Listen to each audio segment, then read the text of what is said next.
Hello, Jonathan. Good morning. I gather you have a morning. consumer problem. Tell me all about it without naming any company names. Let's see what we can do for you. Okay. In August 2018, we purchased a American-style 4-door fridge freezer. 2 doors at the bottom of the freezer, 2 doors at the top with a fridge. Everything seemed fine. It worked. It's always been good. How much was it? Just under £900. It worked fine. Round about sort of Christmas time of 2018, I started to notice that the doors continuously closed at great speed. I found it very difficult to hold them open, to either wash the fridge or to load it with anything or to put anything in. I'd have to hold the doors open, literally, with my bar stools. Everyone kept telling me, oh, Miriam, these are self-closing doors, this happens. So I just continued thinking that it was normal. Until 2019, I said to my husband, this isn't normal. This does not look normal. So I had a lot going on. Unfortunately, my mother was diagnosed with dementia. We had a lot of problems, and unfortunately, sadly, she passed away in 2019. So my time was really taken up with her than contacting the manufacturers or the retailers. But in between all of it, we did try to contact the manufacturers, had no joy. Couldn't contact the retailers because by this time we'd entered into 2020 with lockdown. Couldn't contact the retailers, the manufacturers. When you would try to ring them, you'd be on the phone for ages and ages, which I gave up in the end. So towards the end of 2020, I thought the only way I think I'm going to try getting through to them is to contact them via social media. So I did this. I contacted them via social media, and I think round about September 2020, they contacted me via social media and said, we have been trying to contact you, but we have no joy with your mobile number. It keeps ringing out. I thought, this is very odd because my mobile is always with me. So I replied back and said, look, try my landline. They then contacted me in January 2021 this year and said that there was nothing they could do as such. In the meantime, we did get hold of the manufacturers and they put us in touch with the repair company, contacted them, and they wanted £180 to come out and have a look. But the thing is, sorry to interrupt you, the thing that I'm still not clear on is there actually anything wrong with the fridge? There's nothing wrong with the fridge, it's just the doors close far too fast.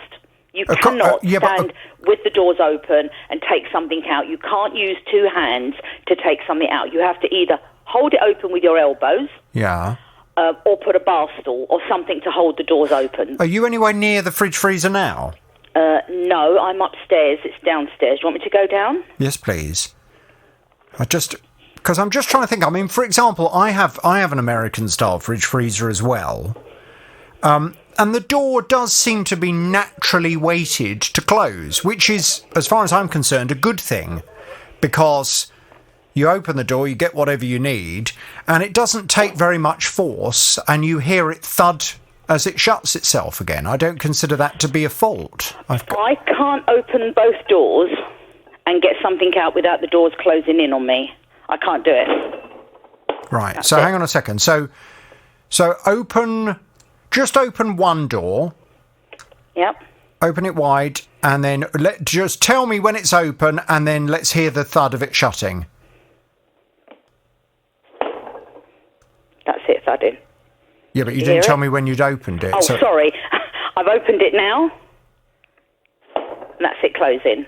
Well, it does seem quite forceful. Yeah. But did you open that? What you opened that wide? Did you? I opened it fully, completely out, as far as the door will go. Okay, do it again. Open it fully and tell me when you're going to let it go. Okay, I'm letting it go now. That's closed. It does seem to shut quite quickly. That's it fully opened, and I'm now going to close it. Closes, and that's it closing. There are 2 doors. When I open the left hand, they both do the same. Yeah. They both do the same. I'll open both of them. They're both open now. That's them both closing. Go on. Sounds like you end up getting trapped in it. You are. You wouldn't let a child go to the fridge to take something out. Really? It would hurt them. We did have a gentleman come round to fix my washing machine, and on the same day, my son sent somebody who he knows who works on appliances, and he was here, and the guy who was fixing the washing machine said, "I think it could be your stoppers." So I said, "Well, what are the stoppers? What do they do?" And he said, "Well, they've either worn or they're faulty." But he couldn't get involved with it because he was called out for the washing machine. But the young man who was trying to fix it is still trying to contact the manufacturers and still getting no joy from them. So hang on a second. You've lost me a bit. So did the manufacturer, I know they'd put you in touch with a repair company. Did someone indeed come out to have a look at it then? No, I'm not going to pay £180 for someone to come out and say to me, yes, there's a problem, or no, there isn't. I need to speak to somebody first so that they can explain to me what the problem is or why it closes with such force. Right. I mean, okay, there's a couple of complicating issues to do with this. Has the fridge freezer shut the doors very quickly right from the minute you got it? Yes. Okay. Why, when you first got it, did you not complain to the retailer, who your contract is with, not the manufacturer, but to the retailer to say, you seem to have sold me a freezer that has doors like a mousetrap? Everybody I spoke to kept saying to me, this is normal. I spoke to friends that also had these type of fridges.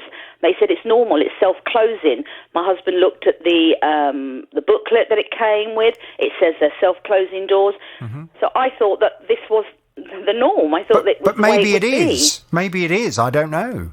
But at that force, it's really, really fast. I can't, unless I hold it open with something, I can't take anything out with two hands. I just need somebody to have a look at them. And I have a friend who on social media, and she's got something very similar of a fridge freezer, and she has sent me a video of hers, and they don't close like that. My freezer doors stay open. If I open them, they stay open until I close it, but not the fridge. Well, it's odd, isn't it? Because yeah. And have you tried looking around, just doing a search on the internet and putting in that particular make of fridge freezer just to see if other people are also reporting the same thing? Yes, funny you should say that. We actually looked on the manufacturer's webpage at their reviews, and there was somebody that purchased it. I think it was 2021, and they were talking about the fridge freezer having a problem with a leak, and then they also said. Also, now doors won't stay open, have to pull drawer out to jam the doors open. Yeah. So somebody else is obviously having a problem. I know my fridge door does not like staying open. You know, if I'm loading up a whole load, if I've got a shopping delivery or whatever, and I'm having to put loads of stuff in the fridge, then it doesn't like staying open. You do have to kind of pull it right the way back. And then it's got this alarm system that starts going off within a few seconds to tell you that the door's open anyway. Yes, mine does that as well. If it stays open too long, there's an alarm goes off. Because obviously you don't... it's not a good thing to have a fridge door open for very long. You should have the fridge door open for the minimum amount of time as possible. Yes, I appreciate that. And I appreciate the self-closing doors. I've taken out all the bottles that are in the pockets, thinking that might be too heavy. It does the same thing, but... I remember that when my husband and I went to have a look at the fridge freezer at the retailers, the doors did not close like that. They didn't close as fast. They didn't close at all until you had to push them closed. Right. Will texts to say, is the fridge out of level? This could cause the doors to close quickly. Also, if there is a lot of weight in the doors, this could also cause them to close fast. You mentioned that you've taken stuff out of the doors, so yes. Weight of the doors is not an issue, but is there a chance that it's not balanced level? We've had that checked and it's fine. Right. It's fine. Somebody told me to maybe at the top where the doors, there's two plastic covers, take the covers off and you can maybe adjust it. But when the guy come to have a look at it, he said, no, you don't take that off. That's nothing to do with it. He's checked the level, everything. Everything's right. I've taken stuff out of the doors and I've tried it. It does the same thing. Yeah. Stay there. Paul in Biggleswade has an idea on this. Hello, Paul. Hi, Jonathan. Hi. I mean, I've had the thunder stolen, really, because I was going to suggest the same thing, that my fridge freezer doors shut themselves when you leave the fridge or the freezer doors open. They will shut. And the feet need adjusting, I think, because it seems to me like the fridge freezer is tilting too far backwards, so therefore it's making the door shut too fast. The feet are adjustable. If you screw, just as on a cooker, if you get a pair of get a spanner or something on the feet and turn it, you'll be able to adjust it so that the thing is absolutely level. But I see that's already been suggested. Well, I don't know, because I mean, you mentioned that it's level, but have you actually checked to see if it's level from front to back, Miriam? Yes, we have. When you move the feet on the fridge freezer, it sort of sits, doesn't do anything. The door's still closed. The freezer doors at the bottom don't close at all. They don't close at all at any time. You have to open them, take what you need out, and then close them. But the fridge just comes at me like a great force. We've tried everything. We've pulled it out. We've moved the feet. Even when the guy came to have a look at it a couple of weeks ago, he said, you can't move it any further back. It's not doing anything. Move the feet forward so it tilts forward. It just does it whichever way we move the feet. I think thank you, Paul, very much indeed for your call. I think the problem that we have, being honest about it, is the length of time since you first got it.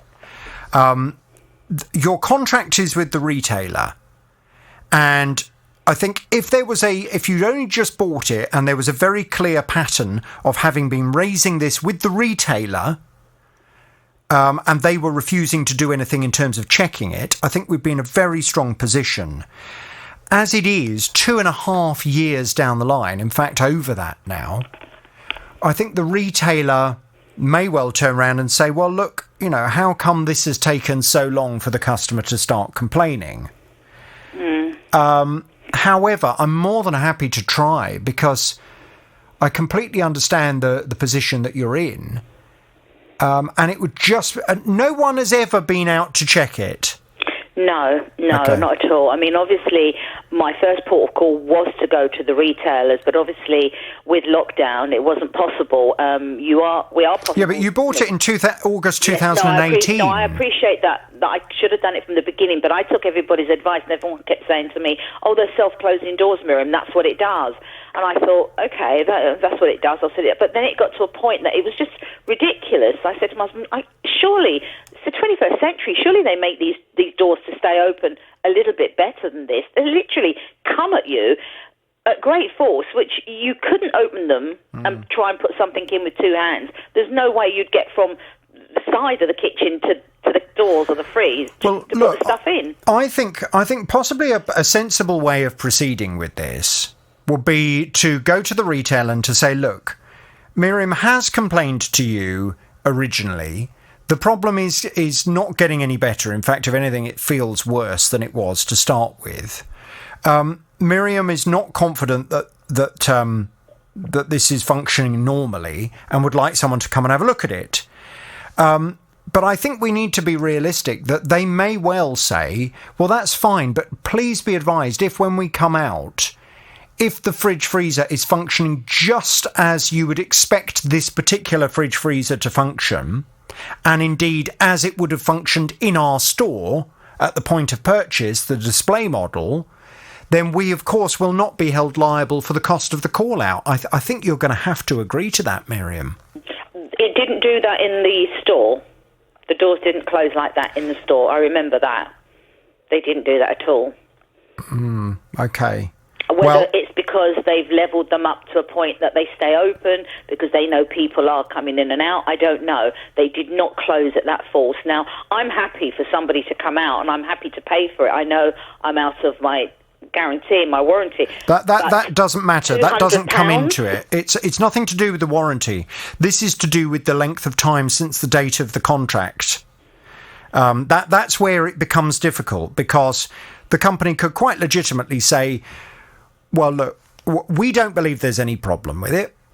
We are therefore within our rights to say to Miriam, she needs to prove that the product is faulty, at which point they would be completely within their rights to put the ball firmly in your court because it's over 6 months since the date of purchase, for you to prove that the doors are in some way defective. That they would be within their rights. Now, I don't know, have you tried speaking to an independent repair company that specialises in fridge freezers and could come and look at this? Because it may well be that their call-out cost is not very much. I have rung a few, and a lot of them that I rung don't actually deal with this type of make, the manufacturers, and some of them have never heard of the problem. As I say, my son has sent me somebody who does deal with appliances, and he tried to ring the manufacturers to get some idea and talk to somebody. I spoke to him the other day, and he said he still hasn't heard back from them. Yeah, but has he been out to look at it? Yes, he has, and he can't see where the problem is and why it does this. But did he say that there is a problem, or did he suggest that you're being a bit of a fusspot? No, he didn't say I'm being a fusspot. He said that doesn't look normal, the way the doors close, but he's never come across this fridge freezer before, and he doesn't know whether this is a standard sort of way the doors close because of the self-closing. But the gentleman that fixed my washing machine, he said that is not normal. It's the stoppers. Okay. Well, in that case, I'm going to change my strategy. I think what we need to do, and what I'm going to do is I'm going to pass you back to Tara, and we're going to get some detail. We're going to go and have a word. But what I'd like us to do, in actual fact, is to go and speak to the manufacturer. And I think the way that we play it to start with is to say to them, look, Miriam has come with this problem. She's had her own independent person out to now have a look at it. He's confirmed that there's something a bit odd about these doors. They're not shutting in the right way. He, I know, has raised the issue already and hasn't heard back. Can you please elaborate on what is actually going on?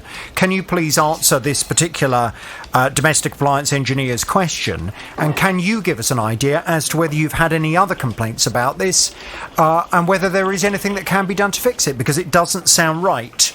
Let's try that. Okay. Because I think the retailer is very likely, and I wouldn't blame them, to be honest, to turn around and say, well, that's fine. It's been 2.5 years. If Miriam wants to get an official report, and if it concludes that there is a defect with the doors, then we'll deal with it. If not, we won't. So I think maybe the manufacturer in this particular instance is the most likely to want to help. Let's see what we can do. I'll pass you back to Tara. We'll get some detail, okay? Linda purchased a jukebox in January 2020, which was all singing and dancing. It's got a radio, a record player, and a CD player. But when Linda first came to me, she said it's just sitting in a box, not working. It's a modern one. We did have an old one, but we got rid of it, and we bought this newer one, which was quite a bit of money. 752.49p. The first one we had to send back because it only lasted a couple of weeks. It wouldn't turn back on, so they replaced that. It was only a couple of weeks old. But we got the second one about the 15th of January 2020. It will not read any CDs. It worked when we got it, but no, it won't read any CDs. We've been emailing them. They said we can have a repair, or they could send out a new CD and we can put it in at a cost, though. Well, as far as Linda is concerned, she just wanted her consumer rights to be honoured by this retailer. And indeed, she's entitled to expect her consumer rights to be honoured by the retailer. That's exactly what I went off to explain to them. It's simply unacceptable to come out with this age-old line, oh, sorry, it's over 12 months, there's nothing we can do. If ever a company says that to you, they are either ignorant to the law or they're fobbing you off. So please just be aware of that, be informed, and don't allow yourself to be one of those customers that ends up being fobbed off by a retailer. Now, I went off to have a word with the company on Linda's behalf. She's back on the JVS show now. Hello, Linda. Hello, Jonathan. Hello, Linda. I spoke to a very nice lady there. Yeah. I believe she's in charge of the company, actually, doing a little bit more digging around. So no wonder she was quite pleased to have the opportunity to quickly try and resolve this. Yeah. She said to me on the phone that she didn't really want to get into too much kind of protracted conversation regarding it. She said, OK, I think the best thing we can do is give the customer all of her money back. So she said, what we will organise, we'll collect the jukebox and we'll issue a full refund, which was quite a lot of money, wasn't it? It was quite an expensive jukebox. £752.49. Yeah. £752. Not to last, yeah. It was it's a lot of money. Well, yes, quite. And just for anyone who's listening to the programme for the first time, who's just heard me mention the whole how it's a load of nonsense if a company tries to fob you off with it's over 12 months old. When you buy any product in this country from a UK-based retailer, you are entitled, as per the law, to expect that the product will be fit for purpose, of reasonable quality, and you are also entitled to expect it to last for a reasonable amount of time. Now, let me just ask you, Linda, for £700 odd, what would you have considered to be a reasonable amount of time for that jukebox to work for before it died? Oh, well, at least 5-6 years or something like that. Yeah. Exactly. Yeah. Minimum 5 or 6 years. Yeah. You certainly would not expect it to last for just over a year, only to conk out. Well, I used it every day, so... It doesn't matter. Yeah. It doesn't matter. The simple fact is this product was expensive. And as an expensive product, it should last for a reasonable amount of time. Now, obviously, if you're using it every day, and, I mean, most of us tend to use our radios and our sound systems on a daily basis. The radio on in my kitchen, for example, it's on all day long. So, it has been for years and years. So you expect these things to last for a reasonable amount of time. And it was not acceptable that you'd bought it in January of last year and it died in, well, when was it? Just beyond January 2021, wasn't it? Yeah. It's not okay. The law was on your side throughout all of this. Anyway, the lady there at the company, as I say, she was excellent. She said, OK, we'll come and collect it and we will give Linda a full refund. Well, I know they did collect it. It went away. But you were still waiting for your money to come back. Now, your son had paid for it on your behalf, so he's kind of been monitoring the PayPal account that was used to make the payment. Yeah. The question, has the money finally gone back to the account? Well, to be fair to them, they did say 2 to 5 working days, and last Thursday at 5 o'clock, the whole lot went in. Brilliant. Yeah, brilliant. Fantastic. So you've got all your money back. Yeah. Which is a very good result. Now, the only thing I'm still worried about, you said that normally it's me that's blasting out of that jukebox. Well, we've rectified that over the weekend. Oh, go on. Where am I blasting out from now instead? Well, we've bought a little sideboard because we were limited for space where that jukebox used to sit. And we built that, and my husband built that the weekend. And I bought my husband about 20 odd years ago a little retro record player, CD, and radio, and I never used it. But that's on there. You've been on this morning on that, and I've got instead of it lighting up, I've got my lava lamp next to it. Bobbing away. Gosh, right, I see. Well, it's not quite the same as your jukebox, but at least it's still a bit... not quite the same, but it'll do. Yeah, it's fine. Yeah. Okay. So you're back on in my front room again. Oh, thank goodness for that. I've missed being in your front room. And do I sound all right coming through this stereo system? Well, actually, yeah, because it's we've not used it for a long time, and it's old, but you don't sound too bad on it. Actually. Good. Oh, thank goodness for that. Well, it's obviously a bit of a miracle worker, isn't it? Listen, I'm going to thank the company very much indeed, and I will give them the horn. If you have any other problems, Linda, you know where I am. Yeah, thank you for you and your to you and your team. Thank you very much. It's a pleasure, and I'm so pleased I'm back in your front room. Hopefully I'm there to stay now. So am I. Oh, you will be. Okay, good. All right, thank you, Linda. And do you remember Martin? Martin was telling me that he pays into an additional voluntary contribution pension fund and has been doing so for 25 years. He thinks there's about £16,000 in this account, but he said he hadn't received a statement from the company for over a year. Well, he's now in a position where actually he'd quite like to withdraw £7,000 from that account because he wants to buy a new car. But it was proving impossible. They're just blaming delays on the IT upgrade system. They've promised to send me an information package for me to sort of consider various options before withdrawing the money, but the package has never arrived. They've promised this several times. I've been told that someone would return my call. This doesn't happen. I've even had a consultant put the phone down on me because I insisted on speaking to a manager. Well, I mean, it's absolutely ridiculous. It's Martin's money, and Martin wants access to it. If he's entitled to it, he should have access to it. And that's exactly what we've been trying to organise with the company. Martin's back on the JVS show. Hello, Martin. Hello, Jonathan. Hello, Martin. Now, I know Tara's been speaking to this company. Have they given any explanation as to why they won't let Martin access his money? And are they now prepared to allow him to do so? They did. And it was Hang on a second. Let's just find out from Tara what they've had to say. They did indeed, and it was the same explanation that they had been giving Martin throughout this. It was a prudential, and they said that they were sorry, but some of their customers hadn't been receiving the service that they had been expecting from the company, that they were trying to resolve it. And at the heart of this, they said there were problems with implementing a new system designed to improve outcomes for their customers.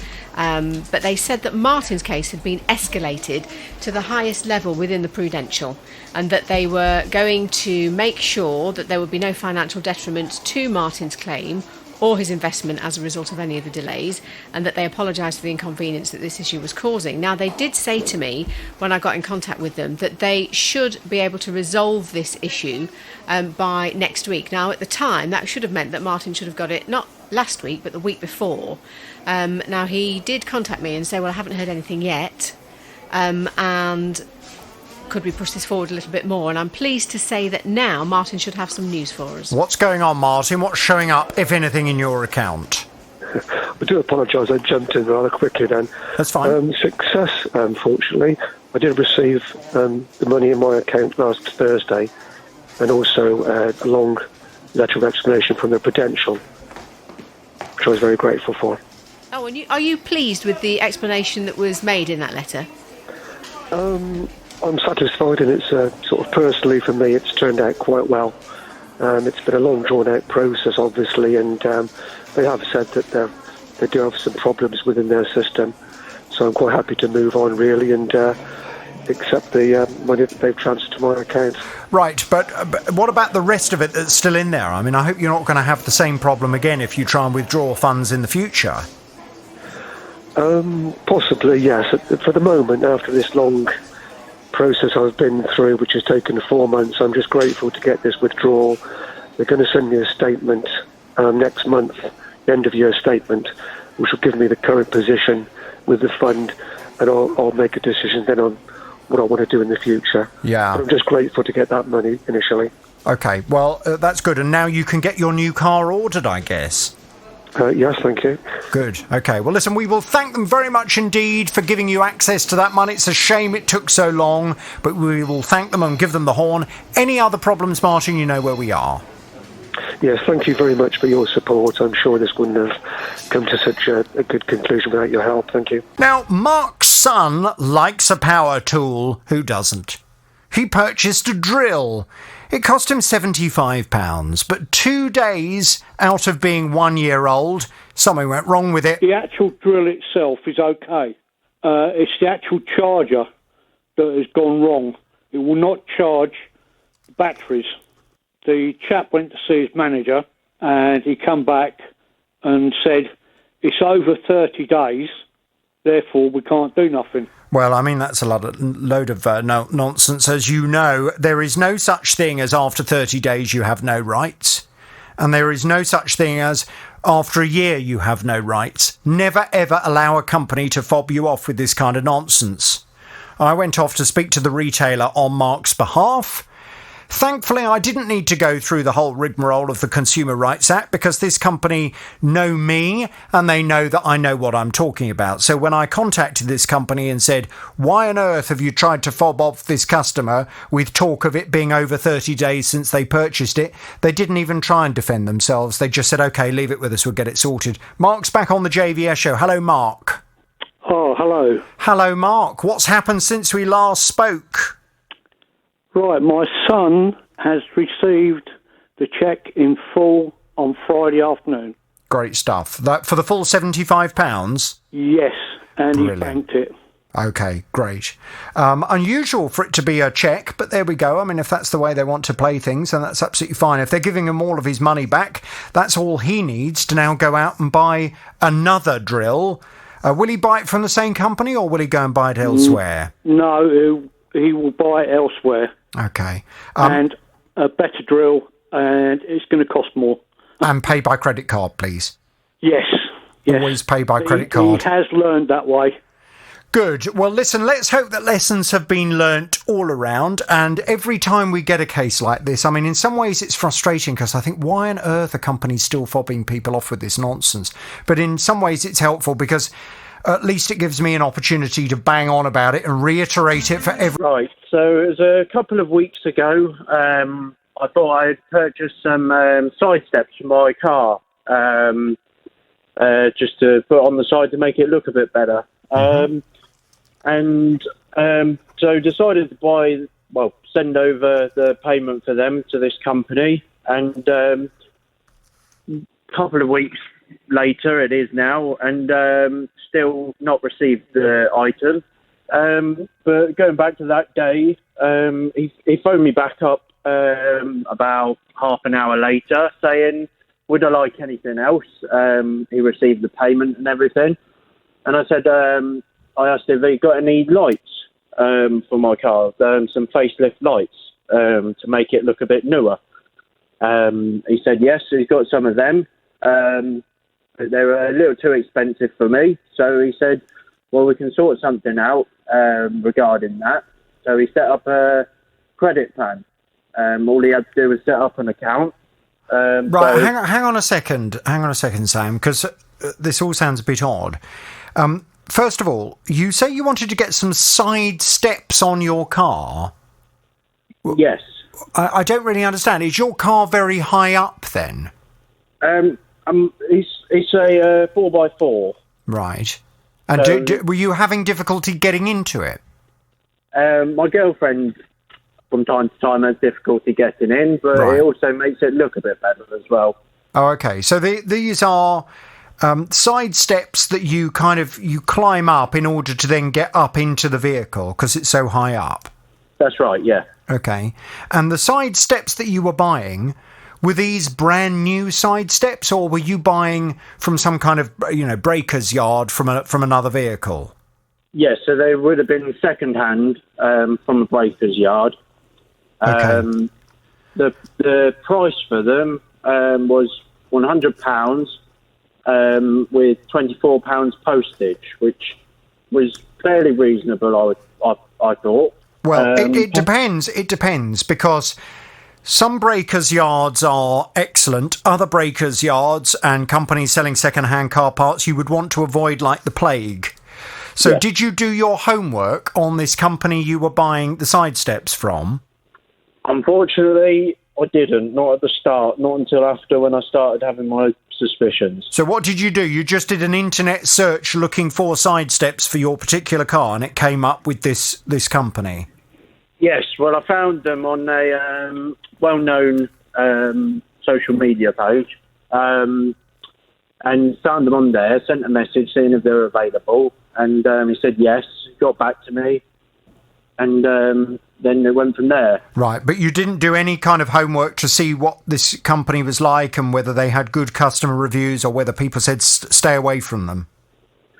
No, not until I started realising. Okay. Now, when you so you ordered the side steps, and you say you paid for them, and they were about £100 plus the postage. How did you make the payment? Please tell me by credit card. Unfortunately, not. It was a bank transfer. Oh God! Right. Okay. Well, I mean, to be honest, there's quite a lot here that should be ringing alarm bells. I'm only saying that, Sam, not to rub your nose in the pickle you're in now, but purely because I hope next time you won't make the same mistake, and I hope that other people listening to the programme won't make the same mistake as well. So there's a couple of warning signs for me already with this. Firstly, the fact that you're buying from a company you've never heard of, that you've come across on social media, and you haven't done any homework on. And then secondly, that you are paying, in effect, a complete stranger that you have no knowledge of, the same as paying them a wad of cash. You don't know whether You don't know whether they're genuine. You don't know whether they've actually got the parts in stock or not. You're purely going on trust. Now, I'm sensing then the story gets worse because you said that the guy then contacted you and said, is there anything else you want for the car? Yes. So he contacted me and said, anything else? And like I said, I was after some lights, obviously breakers, yards, wondering if they had them in stock. Yeah. Of course he did. He's got all those in as well. It's amazing how much stock he's got for you. And then how much were they? Because you said you'd had to set up some kind of payment plan with him. Yes, so they were 300. Sorry, you break up a bit there. 300 and what? 300 pounds for both of them. For the two, yes. Yeah. But he said pay half that day, which was 150, and then 20. The remainder would have to be paid 28 days later. Right. Again by bank transfer? Well, he didn't say what they would have, how it would have had to have been paid later on. He just said paid within 28 days, so I presume he wanted it through bank transfer. And when was this that you did this business transaction with this man? 2 weeks ago. Okay. So where's your stuff? Where are your steps and your lights? Well, your guess is as good as mine, Jonathan. Oh, dear. Well, I presume you've tried to chase up where they've gone to. Yes. And what has the company said to you?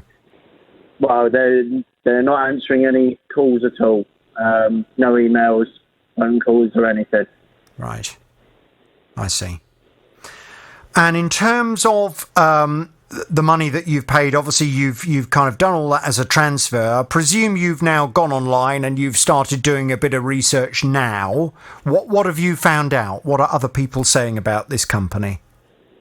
To stay well away, don't go anywhere near, and quite a few people have had a few issues with them in the past. Right. Fine. I mean, I'm going to tell a story now. And I'm going to tell this story not because it has anything to do with the company that you're dealing with, but because I want to demonstrate to people listening to this programme how dodgy some companies are that you will come across on the internet. Years ago, and long-term listeners will remember this, years ago, I was dealing with a company that specialised in replacement engines for customers. And we started getting a number of complaints about the same company. And the reports were that, you know, you would take your car, you'd pay all your money, and then they'd take your engine out, you'd never get your car back. And every time you complained, they would turn very aggressive. It later transpired that this so-called company, that wasn't really a company, was run by a few blokes who'd all been in prison together, and they had guns, and if you turned up at their premises trying to get your car back, they would come out and try and attack you. In the end, it all escalated to such an extent that Trading Standards got involved. They had bulletproof glass up at their reception area because they knew that there were other people that they'd nicked cars from, and these other people had guns, and it was like some kind of gang culture thing that was going on, and you just couldn't believe it. You thought, hang on, this is a company that seems to have a website. They look as if they're a genuine firm, and if you were unlucky enough to have put your car with them, God help you if you ever tried to get it back, because they'd probably just come out with guns and crowbars and threaten you until you left. I mean, that was how serious it was. And I tell this story, thankfully, I should point out, thankfully, eventually, armed police had to go in with Trading Standards and that company was closed down. And this is going back quite some years ago. But the point I'm trying to make is there are companies out there in this country that may well be made up of people who are quite dodgy. And therefore, if you are coming across a company you've never had dealings with, my advice is to do your homework, to start doing some research, to make sure that they are good, trustworthy people that you want to start handing money over to. Because otherwise, you may well find yourself in a very similar position. Now, I'm quite sure the firm that you're dealing with, Sam, is nothing like that. But it's very clear from what you're telling me, you've handed over to them. Well, they've had, what, 250 quid from you already? Yes, £274. Okay. And they've had that money, in effect, in cash. Yeah. So let's hope we can get it back. Because if not, you may well have all kinds of fun and games in terms of trying to get your money back. And if you'd taken the time just to do a little bit of research on them before you went ahead with the purchase, the chances are you would have run a mile.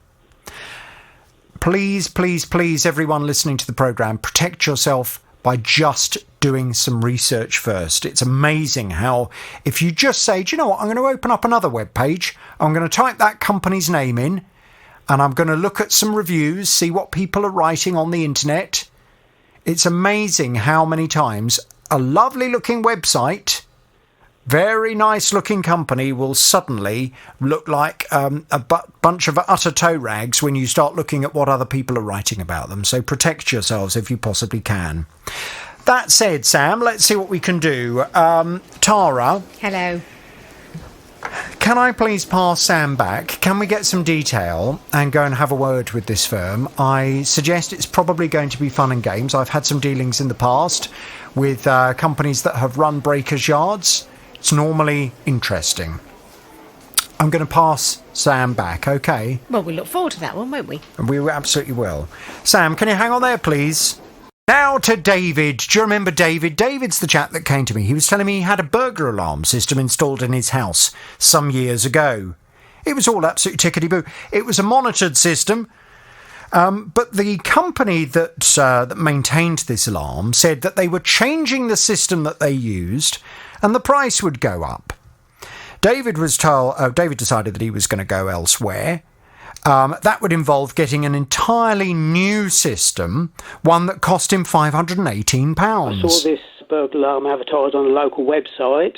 The salesman came round and we agreed to go ahead with it. It was quite a professional presentation, but when it came to be installed, we realised we'd made a terrible mistake. It was far more complicated than we had imagined, and we wanted it out. There's internal cameras and a smoke system inside. It's a smoke canister. What, if intruders come into your house, it releases smoke so they can't see where they're going? That's right, yes. I've said to them, I think this is designed for factories and office blocks, but they assure us that 75% of the alarms they fit are in residential properties. Well, David and his wife were very worried about this system, particularly David's wife. I had a conversation with David's wife off air, and she said that just the thought of having this alarm system in their house with all the cameras and the smoke system, it was making her feel ill. She couldn't bear it, felt as if there were people spying on her in her own home. Well, I promised that I would go and contact the company and see what I could sort out. David's back on the JVS. Hello, David. Hello, Jonathan. So I did go and speak to them, explained that you did want to cancel, you wanted the whole thing taken out. Based on what you were telling me, and I've not actually seen any evidence of this myself from their website, but you said to me that the company had said to you that you'd got a period of time to cancel, and you were within that period of time. And to be fair, the company at no point, they've never argued with that. They seemed, as soon as I contacted them and said, can you come and take the alarm out and give them their money back, please? They said, yeah, OK, that's fine, we'll do that. So indeed, they did come and remove the alarm system, much to your relief. But you were still waiting for all of your money back. Now, you've paid £518 up front, plus there was also talk of a monthly payment that it would appear had signed yourself up for as well, although you weren't quite sure about that. What's the latest? Because I gather there is some money now showing in your account, David. Yes, it's all been repaid, thanks. Everything? Yep. So the £518 plus the first monthly payment? That's right. Great. Yep. OK. To be honest with you, I'm not surprised that there was a monthly payment. When you talk to me about this alarm system, a fully monitored alarm system with cameras and smoke machine, etc., for £518. That didn't sound right to me. The equipment alone would cost considerably more than that to have installed. So it suggested to me that this was probably part of an ongoing monthly payment that you would be due. That's the way that this particular company operates. The good news is, though, you've managed to get yourself freed from this contract before it all became irreversible. So well done. David, shall I thank them and shall I give them my horn? Yes. Thank you. Okay. Great. I mean, I don't think I'd have got sorted out if it hadn't been for you. Well, I don't know is the answer. They were very quick to respond as soon as I contacted them, which is good. They hadn't responded to you previously, so I don't know if they would have done or not. But I am going to thank them. I am going to give them the horn. David, any other problems, you know where I am. Sandra's on the line. Hello, Sandra. Hello. Hello, Sandra. I gather you have a consumer problem. Tell me all about it without naming any company names, please. Fine, thank you. We ordered an air fryer on a website, auction website, and it was sent out to us on the 14th of March this year. It was supposed to have been delivered on the 18th of March, but we didn't receive it. So now, I've seen these air fryers. I've got a friend of mine who swears by an air fryer. She said you can make roast potatoes in an air fryer with hardly any oil at all. It doesn't taste the same. No? No. I don't think so anyway. Oh, right. See, the husband sort of buys up bits and pieces, electrical bits and pieces that need repairing, and he repairs them and then sells them on. Oh, so was this not a brand new air fryer? I don't like it. Same with the chips, not the same. Sorry, was this not a brand new air fryer? It wasn't, no, it was a second-hand one. It was on for spare and repair. Okay, and how much did you buy it for? $5.99. I know it's not a lot of money, it's the principle of the thing. So your hubby, he then fixes this kind of stuff and sells it on. Is that allowed? Is that safe? Well, he's electrical engineer. He's retired. Oh, right. Okay. Something to do, you see. Takes over my kitchen, but, you know. Well, yes, okay. But I mean, that's... Okay, so he would, take it all apart and fix the electrics and then sell it on? And any spare parts that are needed and things like that he'll put in. Oh, handy man to know. He is, yes. Yeah, but there's nothing broken in your house, Sandra. Oh, I don't know about that one. So you bought this $5.99. What happened next? Right. We didn't receive it on the 18th, so I got in touch with the seller, and they got in touch with the delivery company, and didn't get very far. And my husband got a bit uptight about it. He hasn't got any patience. So I had to get in touch with the company myself, and they said, it had been delivered. She sent us a copy of the label, and the address was right, the postcode was right. So I said, right, well, there's only 34 dwellings in this road. Give me the number, I'll go and get it. So they said, can't do that. We'll get in touch with the driver. He can go and pick it up and then deliver it to you. You'll get a phone call in an hour. We never got the phone call. I phoned back the next day, explained again. Oh, it was signed by somebody, gave us the name. I said, well, that's not my name. So, we'll go and pick it up and we'll let you know. Never got any further. So phoned back again, and they said that it had been delivered to a large company that gets a lot of parcels every day. And they were picking some parcels up from them on the early Sunday morning, about 3 a.m, and it would be delivered to us on the Monday. Monday come, still no fryer. So Tuesday I get onto them again, and they sent me an email rather, with a link to get onto this company and put in a complaint. I went to the link, filled it all in. When it got to the phone number, I put our phone number in, said it doesn't recognise the phone number, so I couldn't get any further. And now I'm stuck. But hang on a second. Who chose this delivery company, you or the seller? The seller, but it was done through the auction site. Okay. You get what I mean? Yes, but surely it's not down to you to start doing all this running around. No. You, in good faith, have ordered something from this selling site. Yes. The person who sent it to you has used a courier company. It would appear that they've misplaced it, or they've delivered it to the wrong house, or whatever they've done. It hasn't arrived with you. Yes. So that's something that the seller needs to be chasing up on your behalf. Well, yes, but they've tried, and all I keep getting is, we're waiting for the courier company to get back to me. Fine. So refund you the $5.99, and then they carry on arguing. Right. Why on earth should you, if you in good faith have paid for this, and if the seller chose the method of delivery, and whatever method of delivery they've chosen has gone wrong, then it's down to them. They should be giving you your $5.99 back and saying, so sorry about this, leave it with me, I'll go and argue it out with them. Yeah, but he wants the fryer, that's the problem. Your husband wants the fryer? Yeah. Well, yeah, but the fryer might not be around. Well, exactly. I mean, the fryer could be anywhere, to be honest. Well, why does he want the fryer, though? Because if you said that you've tried these things and they don't taste the same. No, they don't.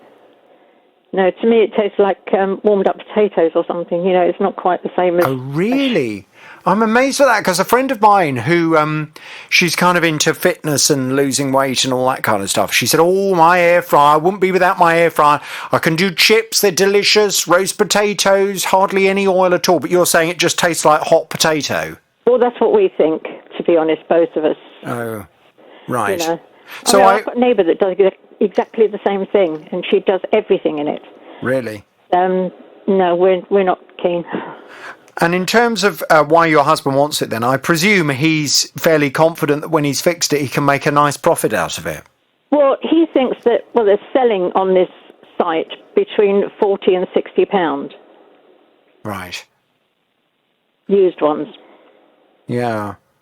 So, well, so he sees this as a loss of opportunity to make some profit. Exactly. Okay. Well, look, I think we need to get in touch with the platform that you've purchased this through. And I think the argument needs to be that you, in good faith, you've done everything you were told you had to do. The seller, I presume they were selling it to you in what was supposed to be a secure manner. Yes. It's not your fault that it's been delivered to someone else and that the courier company don't seem to have taken good care of it. And now you're left with nothing. I mean, it may well be that they're not going to be able to get the air fryer. Yes. So I think you need to prepare your husband for the fact that unfortunately the air fryer may have gone. But I think at the very least they should be giving you your $5.99 back. Yeah, Because this is, it's not on. And I don't see why all this effort you're having to go to now for this. So frustrating. It is, yes, very. Okay. Yeah. Right. Does it? I presume repairing all this kind of stuff. Does it keeps your husband a bit quiet? Keeps him out the way? Does he have a man cave? No, it's my kitchen. Oh no! What? So you've got him all in there in the kitchen fixing things with soldering iron and. Yes. Oh. Have you had it? All up, so he can't get in there to do it. How long have you been married? 54 years. I know you're quite used to having your kitchen taken over with your husband with all of his bits and bobs all over the place. Well, since he's retired, yes. Oh. That's when he was out at work. Sandra, we all feel your pain. Thank now, look, you. let's see what we can do. I'm going to pass you back to Tara. We'll get some detail and we'll go and have a word, okay? Great, thanks ever so much for your help. Of course, in Tara's house, it's the other way round. It's Tara's long-suffering husband who has to put up with all of Tara's various plans and mess that she leaves in her wake. What is it at the moment? I'm afraid that's true, What Sandra. are you building at the moment? Well, actually, I've just built my son a bed, so that was in his bedroom. We didn't have to worry about that in the kitchen. Oh. Although he says I'm really bad at putting my tools away, Of course and you I will are. hold my hand up to that. Yes. Sandra, my friend has an air dryer and she absolutely loves it. She says it's the best roast potato she's ever had. Yes, well, it's just Personal taste. I don't know. Yeah, but they're quite expensive because when someone told me about them, I thought, maybe I'll get one of them. And I went online, looked at it, about 120 quid for an air. I thought, blimey, I think I'd rather just stick to a Aunt Bessie's. About 50 quid. 50 quid? Mm. Yeah, but is that one your husband's fixed? I don't know. No, it can't be. It's just the first one the second one he's done. The first one he gave to my granddaughter. Oh, right, okay. Does she like it? Yes, but she said it's not the same. Right, I'm not going to bother then. Sandra, can I ask, honestly, Sandra, do you really want us to find this air dryer? Me? I don't This care. air fryer? You don't care? She doesn't care. She just wants a peaceful life, and I'm not surprised. Okay, Sandra, I'm going to pass you back to Tara. We'll get some detail. We'll go and have a word. Okay. Now, Patricia spotted a great offer on some posh perfume in her daily newspaper. This was in the New Year's Day edition. It was a very good deal. This perfume was £49, reduced to £20 a bottle. Well, she knew her granddaughters would absolutely love this perfume, so she ordered 2 bottles and thought, I'm quids in. It was an offer to buy some posh perfume, half price. So it was reduced from £49 down to £20. So I thought, wow, what a bargain. Is it the perfume you normally wear then? No, it's not. It was not for me. I've got twin granddaughters, so it would be, really, it's buy one, get one free. So I thought, well, I could get 2 for £40 and still be £9 better off. So the advert showed the company's website and suggested that that was where you went to get this special offer perfume. So Patricia logged on to their site, but when she went onto the site, it still showed the perfume as being full price of £49 a bottle. So she thought, oh, that's a bit odd. But maybe what happens is you kind of order it, you get to the very end, and then they apply the discount just before you pay for it. So she went through all that process, but no, none of it worked. Well, she wasn't happy at all. She complained to the company and said, look, what's going on? Why have you put this advert in the paper suggesting that this perfume is reduced down to £20 a bottle when it doesn't appear to be £20 a bottle at all? Well, she said at one point the company started offering her some loyalty points, but she said, I don't want that. I want the perfume at the price that you were advertising it at. She wasn't getting anywhere, which is why Patricia came and spoke to me. Well, indeed, I went off to have a word with the company on her behalf. Let's find out what the latest is, because she's back on the JVS show. Hello, Patricia. Hello, Jonathan. Hello, Patricia. Head of perfume here. So, as you know, I went off to speak to the firm. They are Superdrug, and they came back initially. They said, we are sorry to hear about Patricia's recent experience. Since being made aware of this issue, we have contacted Patricia and will be sending her the products free of charge. Well, that sounded amazing. The products free of charge. Trouble is, when I spoke to you, you said, well, they've confirmed that they're prepared to give me 1 bottle free of charge, so I'm going to have to go and order the other one at £49 so that my granddaughters have got it. But even in my brain is absolutely useless at maths, Patricia. I don't know how yours is, but my brain is just not geared up to work with numbers at all. Even in my head, I could still work out that would still mean you were not getting the same good deal that actually this advert was suggesting you would get. Because you'd still end up £9 worse off. Yes. You should have had the 2 bottles for 40 quid, not £49. So I went back to Superdrug again and I just queried that. I said, why does it say in your statement that the products, plural, and yet, according to Patricia, you've only offered the product? They've come back with another response. They've said, we have been in discussion with Patricia and have confirmed she will be receiving 2 bottles of the perfume. What have they said, Patricia? Oh, Jonathan, I got a lovely email on Saturday from one of the ladies from Superdrug, and she apologised for the last email and said, no, she could confirm that I would be getting 2 bottles. And I'm absolutely delighted. Well, it's marvellous. The only thing that's still a little bit strange, and I note that in their response they still haven't elaborated on this. I was just intrigued to know what had happened. How can a company like Superdrug have an advert in a national newspaper suggesting that a particular product is at such a good price, and then it would appear that price wasn't honoured, What led to that? Was it a mistake? Was it that someone put the wrong details in the advert? Was it that the advert wasn't supposed to have run? It would be interesting to know how this ended up happening, but they haven't elaborated to me. Have they given you any information? All they said in one of their emails was it was down to the SKU paper. So I don't know whether it was the paper that printed the advertisement out or it was the actual newspaper that printed it. I really don't know, Jonathan. It's very strange. As I say, but I did get back to the newspaper and they did say that the advert was how it came in and that's why it was put in the newspaper. Mm. Well, it's weird, isn't it? Very, very weird. Yes. As I say, and obviously none of your other listeners was able to get hold of the product because if I've had this problem, then nobody's been able to get hold of it. Yeah, that's quite right. Well, in terms of your 2 bottles then, when are you likely to receive those? They didn't say. They just said that they would be sending them and that was it. So they didn't say how long it would take. So I'm assuming it would be hopefully sometime this week. Okay. Well, fingers crossed. Listen to this. Yeah. Half of the horn. Okay. They'll get the rest as soon as you've got the 2 bottles. Have you told your granddaughters yet that these bottles are coming, or is it going to be a nice surprise? No, not yet. Hopefully I should see them over the Easter. I haven't seen them since November. So I know. I'm so looking forward to seeing them. Yes. And I brought them a big Easter egg as well to go with it, so I'm just hoping. Wow, you're going to be the world's greatest grandmother. They're going to love you.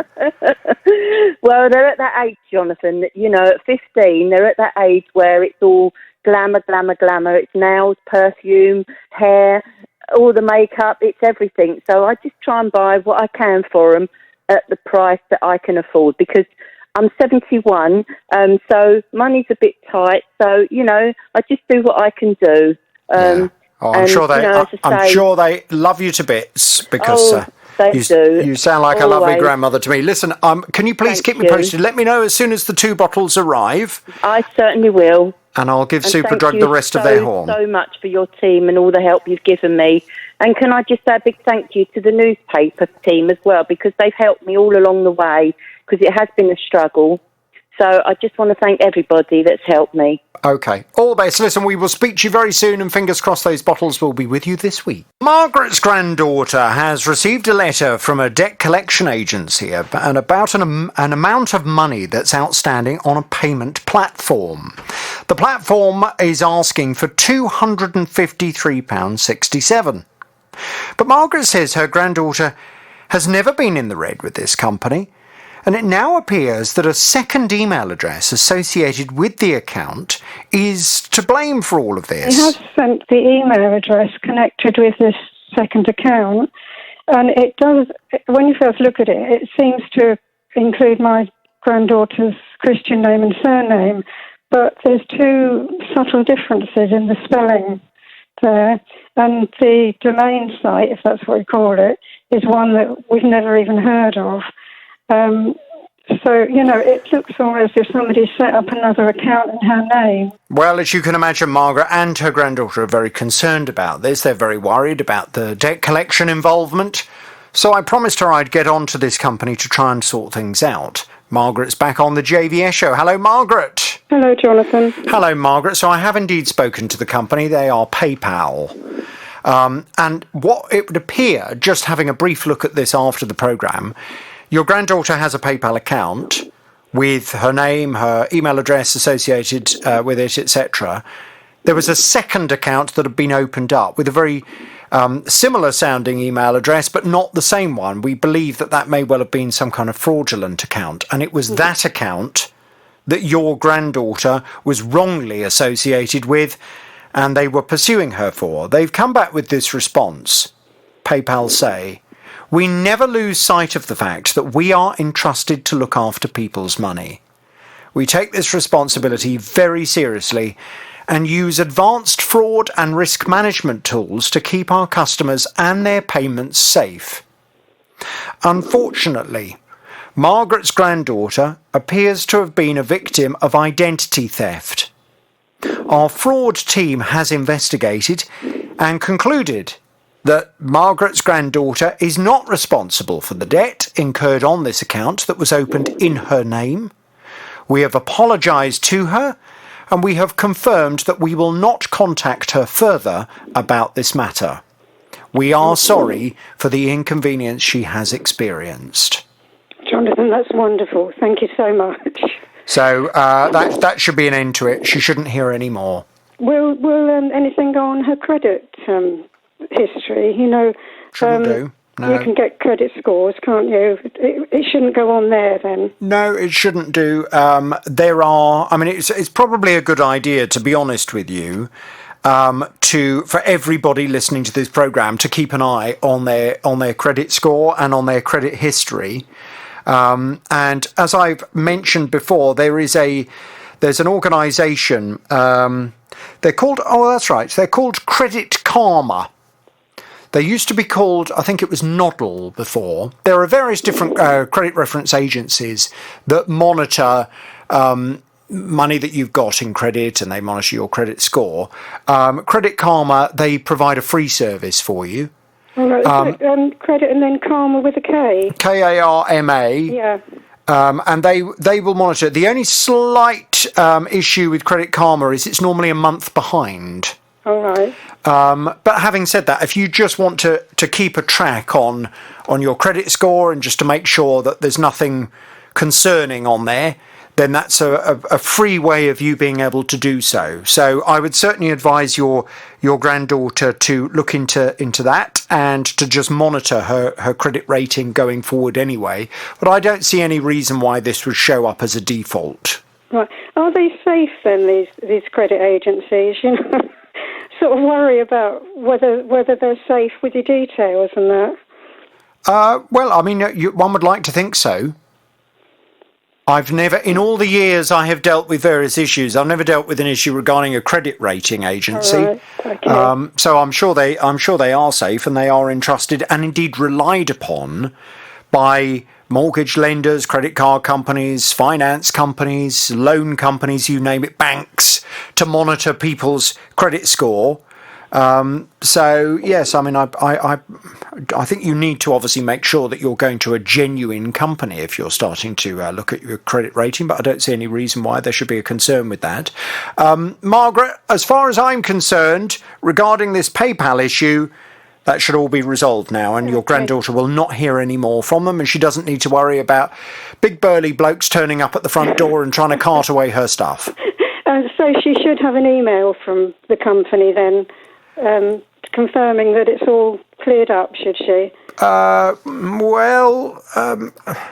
They seem to suggest in that statement, they say, we have apologised to her. So has she? That would suggest that she's already received something. Well, as of last night, she hadn't, but she might have received something this morning. So yeah, okay. When I see her, I'll check with her, obviously. Yes, but we're so grateful to you, Jonathan, you and your team. You've been wonderful. It's a pleasure. Thank you. It's a pleasure. This only came over this morning, so it may well be that the apology has not yet been issued to her, or if it was issued first thing this morning. So it's worth her just checking her account. If there's any problem, though, I will keep all of this on file, and I'm more than happy to forward over the statement that I've received if your granddaughter doesn't hear from them, okay? Now, David's son is in the 6th form and he pays to use the school bus. So why does it keep driving past him while he's left standing at the bus stop? We paid for an annual ticket for my son to get to school. It cost £646.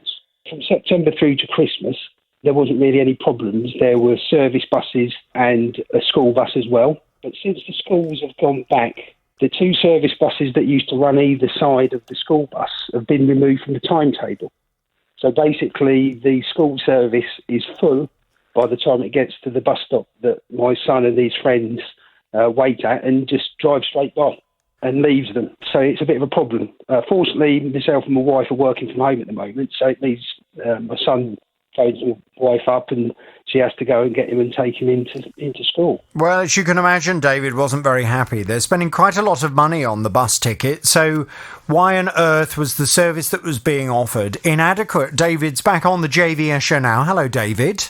Good morning, Jonathan. As you know, when we spoke last week, I'd been off to have a word with the bus company concerned. They are Arriva, and Simon Matheson, area manager for Arriva, said, firstly, I'd like to apologise for any problems experienced in recent days. We are currently running a dedicated S500 journey reserved for school or college children only, as we did in autumn of last year. This is on top of the regular 500 service. We are aware of David's complaint, and we've been working closely with Aylesbury Grammar School to provide additional capacity and have already made arrangements to provide a second vehicle on the S500 service from Thursday the 18th of March. This second service will run at the same time as the first, which means it will be able to collect people who've not been able to board the first service. Well, indeed, when I spoke to you last, David, on the programme, you were very happy. You said, yes, indeed, there were these extra buses that were now turning up at the right time, and the problem seemed to have been resolved. I said to you on the programme, well, let's just monitor things, let's catch up in a week's time and make sure that it's still the case. I gather there have been one or two potential problems. What's happened? Well, all was working very well up to yesterday morning, and unfortunately a repeat of the previous occurrence happened with the school bus arrived, but unfortunately was full and drove straight past, leaving my son and the other students at the bus stop. What we'd asked our son to do was just wait for sort of 5 or 10 minutes after the first bus went by, just to see if another one would come along, even though they're supposed to come together. So he waited. The other students were within. They all made the way home to get lifts into school with the parents. And 15 minutes after the bus should have arrived, a second double-decker bus did arrive, which my son got on, along with one other student that was already on there. So there were a 70-seater bus with two students on it. So they were more than able to socially distance on that one. Now, did you raise that with Arriva as a concern? Because obviously that doesn't sound as if the system was working properly on that particular day. No, well, I did mention it to the deputy head at my son's school. She had made contact with Arriva, and the answer that came back was the second coach, which Arriva contract the coach that service out to another company, and didn't turn up. The driver of the first coach phoned the depot up to say the second coach hadn't arrived, and at that point Arriva sent out the double-decker. But obviously, to get from the Aylesbury bus station up to where we are, that's why it was 15 minutes late. And obviously by that time, all the other students that would have got on that had dispersed and made their own way into school. Yes. And what has everything been okay since then? Well, today it was fine. Right. Both coaches turned up when they should have done together. Well, look, I mean, I think we still assume that everything's been sorted. However, it sounds as if we're going to have to still, keep an eye across this and just monitor it until everything has firmly settled down. And it sounds as if until everyone has become secure in the knowledge that the bus will turn up, there will be enough capacity in time to get the children all to school, because it's that fear of, oh my God, is another bus actually going to turn up, or are we all going to be late? Should I go home and get my mum and dad to drive me to school instead? That's the issue at the moment, isn't it? That's right. And what my son did say, when the bus did seem to be working properly last week, there was up to sort of 20 students on the second coach. My son sort of indicated that as the days went by, the numbers seemed to increase by a couple, perhaps as the word got round and people were confident they would be able to get on. Yes. Well, I think we just monitor the situation. What I'm going to do, David, I'm going to hand this over now to you. I will stay across this in the background, so if you need me to go back to Arriva again, I'm more than happy to do so. And if there are indeed any other problems, I'm more than happy to go and raise that. But I think we just assume now that this is all resolved, yeah? Yeah, that sounds good. Obviously, we've got the schools breaking up for half-term on Thursday. So it's not half-term for the Easter holiday. So we've got a couple of weeks then when they won't be using the bus. But no, quite. And it will be important to make sure that when the schools go back, that bus service resumes, if in fact they kind of pause what they've been doing for a while.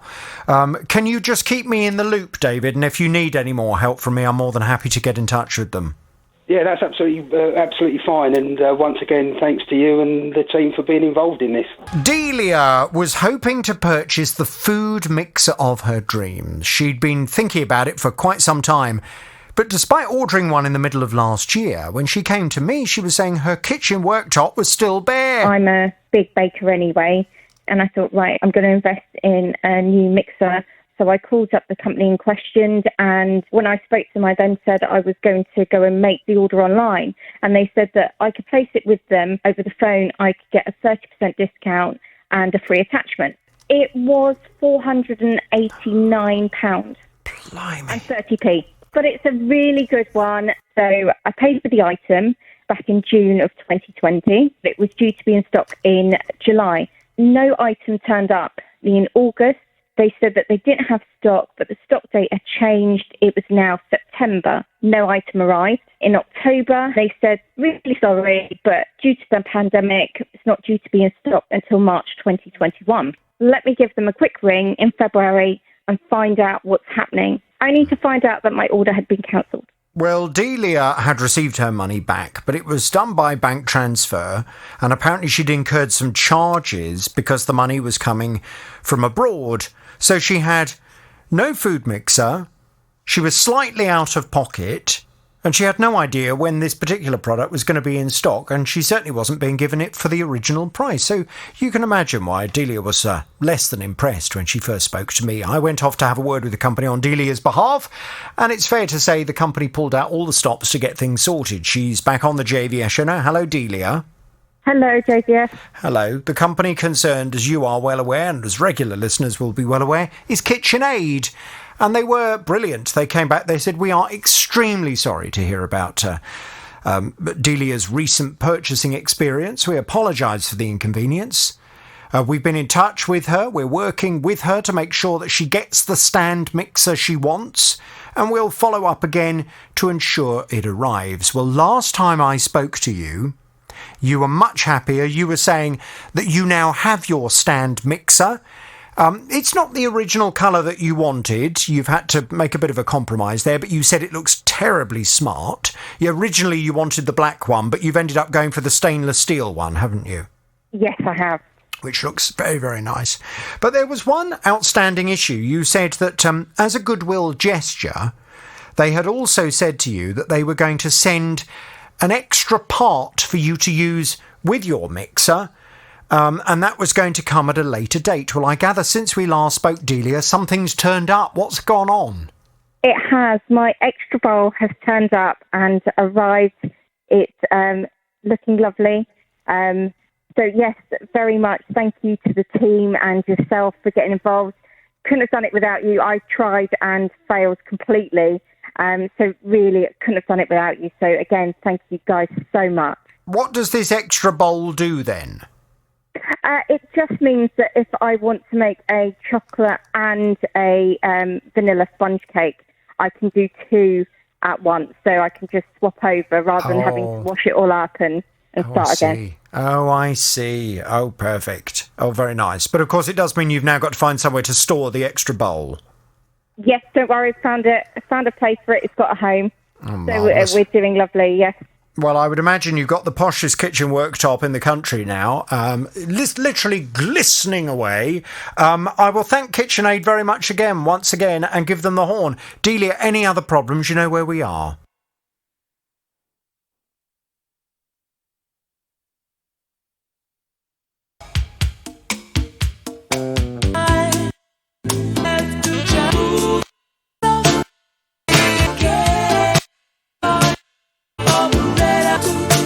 Bikini on. Works no. Or in a heavy review did find there had been insufficient communication on how Mary mix. The proposals being championed. He instead moved to another academy trust, which already instead proposed switch vaccine. His broadcaster our community and indeed King a difference. Wittering 281. A consumer nightmare.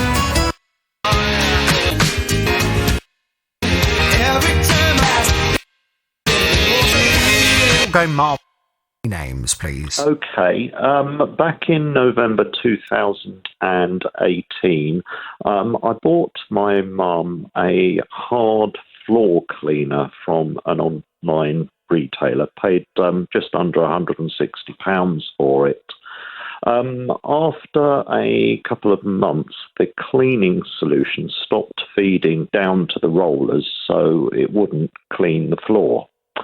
Went back to the retailer. They're very good, and they refunded or they swapped out and gave me a replacement machine. This was in January 2019. Just before Christmas, this last Christmas 2020, my mum mentioned that the floor cleaner had stopped working again, similar problem to before. The cleaning solution wasn't getting to the rollers. Sorry to interrupt you, but I love a cleaning product. So I must know a bit more about this. So how does it work? You mentioned rollers. How does this work? It's got like fluffy rollers, and it pushes a cleaning solution onto the rollers. Yeah. The rollers spin and remove the dirt off the floor, and then it's got like some kind of sucker that then sucks that solution back up into the machine with the dirt. I see. And then what do? You clean the rollers, or? Yes, yeah. Once you finish cleaning the floor, then the rollers pull off and you wash them under the tap. There's like a solution chamber as well that you fill with a cleaning solution and a water. You take all that out afterwards and clean it all out and rinse it, put it back together. And how much was it? £159.99 to be precise. And what happens? You then plug it in to charge it up, or does it have a cord on it? It's corded. It's corded. Sorry, do you want me to continue? No. I mean that's fine. So I've not encountered this before. I recently got, and it was very inexpensive actually. I got a spray mop with removable microfiber heads. I know what you mean. Oh, I tell you what, this thing, Duncan, it's one of the greatest things I've ever bought. It was only about 14 quid. I love it for my kitchen floor. I bought 3 replacement microfiber heads. So you can just, you do it, whip it off, shove it in the washing machine, put the next head on. You've always got a mop there ready to whiz over the floor. So any spillages or any marks on your kitchen floor, you can do it ever so quickly. And it's brilliant. You can put whatever cleaning product you want into it to spray over. I love it. Right. Absolutely love it. And it was only about 14 quid. I will have to point my mum in the direction of that. But what has she got, tiles or wooden floor? She's got both. Got both. She's got dogs as well, which tend to make quite a bit of a mess. It's not ridiculous, nothing more than an average person. She's used this machine, she tells me, no more than 6 times in the 2 months she's had it. Right. And she mentioned.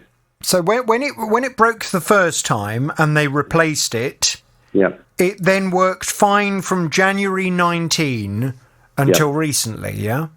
Just before Christmas, she mentioned it, and I did, as I said, I pulled it apart and cleaned it myself and see if I could get it going, but I couldn't. What was the actual problem with it? Same as before, the cleaning solution wouldn't go down to the rollers, wouldn't come out of the tank down to the rollers. And how do you actually make that function work? Do you have to pull a trigger or press a button? There's some kind of trigger on it. Yes, there is. Okay, there is. And is that electronic? Yes, it is. It is. Okay. Right, so it stopped working again. Have you gone back to the retailer where you purchased it from originally? Yes, initially I went back and they told me to contact the manufacturer. I did try to contact the manufacturer in January.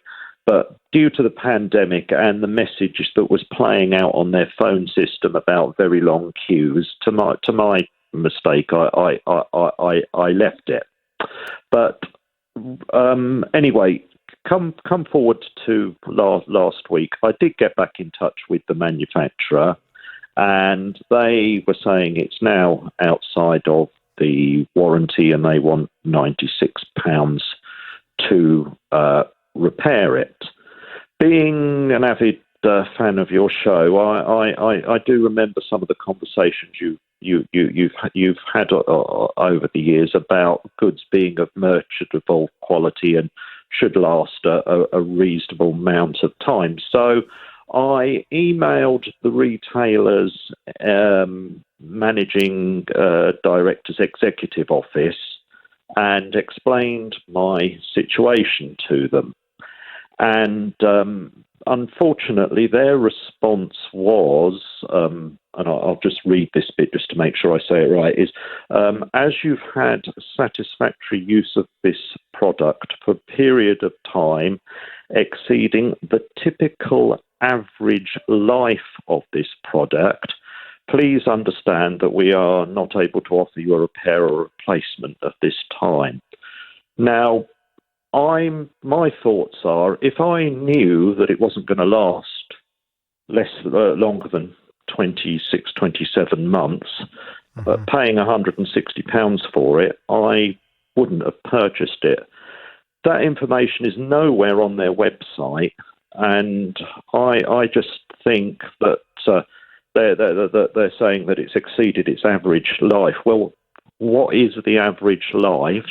And I've had two of them, and they've both failed in, under the 27 months that they're seeming to indicate is the average life. Well, yes, and that's so your rights began in November 2018. Mm-hmm. That's when the contract began. So the fact that they've replaced the product in January 2019, in the eyes of the law, that doesn't really come into it. Your contract with this retailer began in November 18.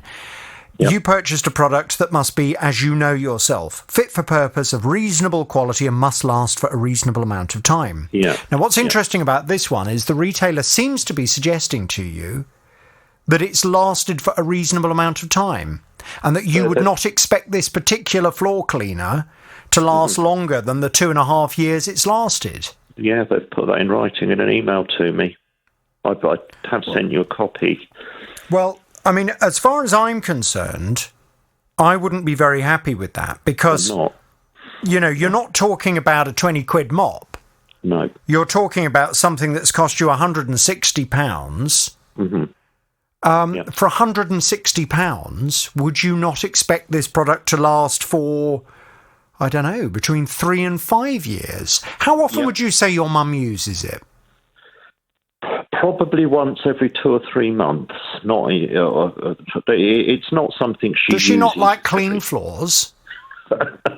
I mean, I don't wish to... No, it's because she has to move all the furniture and rugs and things like that. Does she? A proper go. Yeah, yes, she does. Oh, right. It's a bit of a it's a bit of a faff, is it? You can tell my mum that, but yeah. No. I mean, it's a bit of a faff to use the machine to get it all out, so you're not going to do it until you've moved all the furniture and everything like that. You don't have to, but that's the way my mum likes to do it. She's got other various hoovers and cleaning contraptions.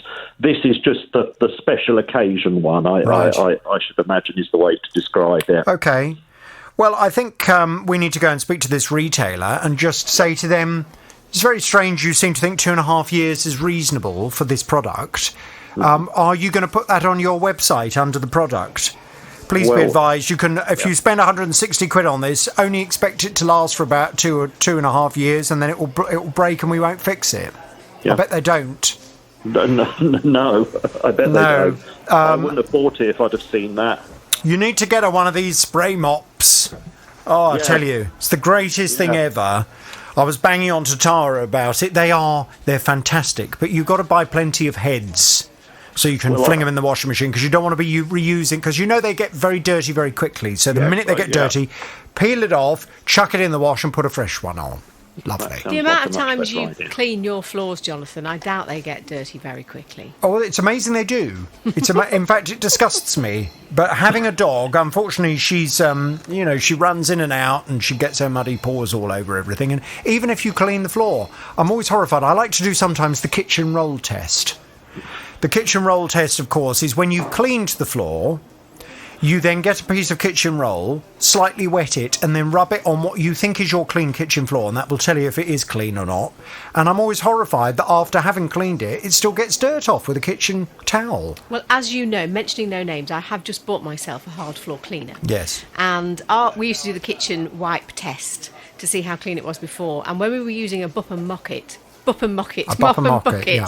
And then doing the test afterwards, changing the water frequently, yes, it was coming up kind of brown. Oh, it's disgusting. When I did this, putting in a bit of welly, it was lovely. Yeah. I could have practically used the wipe on my face. It was that clean. That's what you want, to be honest, but there's no way Duncan's mum can get that because it doesn't work. Listen, what I'm going to do, Duncan, I'll pass you back. We'll get some detail. We're going to have a word with this retailer for you, okay? Thanks very much. Christine wanted to send a bunch of flowers to her mum for Mother's Day, so she went online and she ordered them from a company that she found on the internet, and she ordered them over 3 weeks ahead of the date.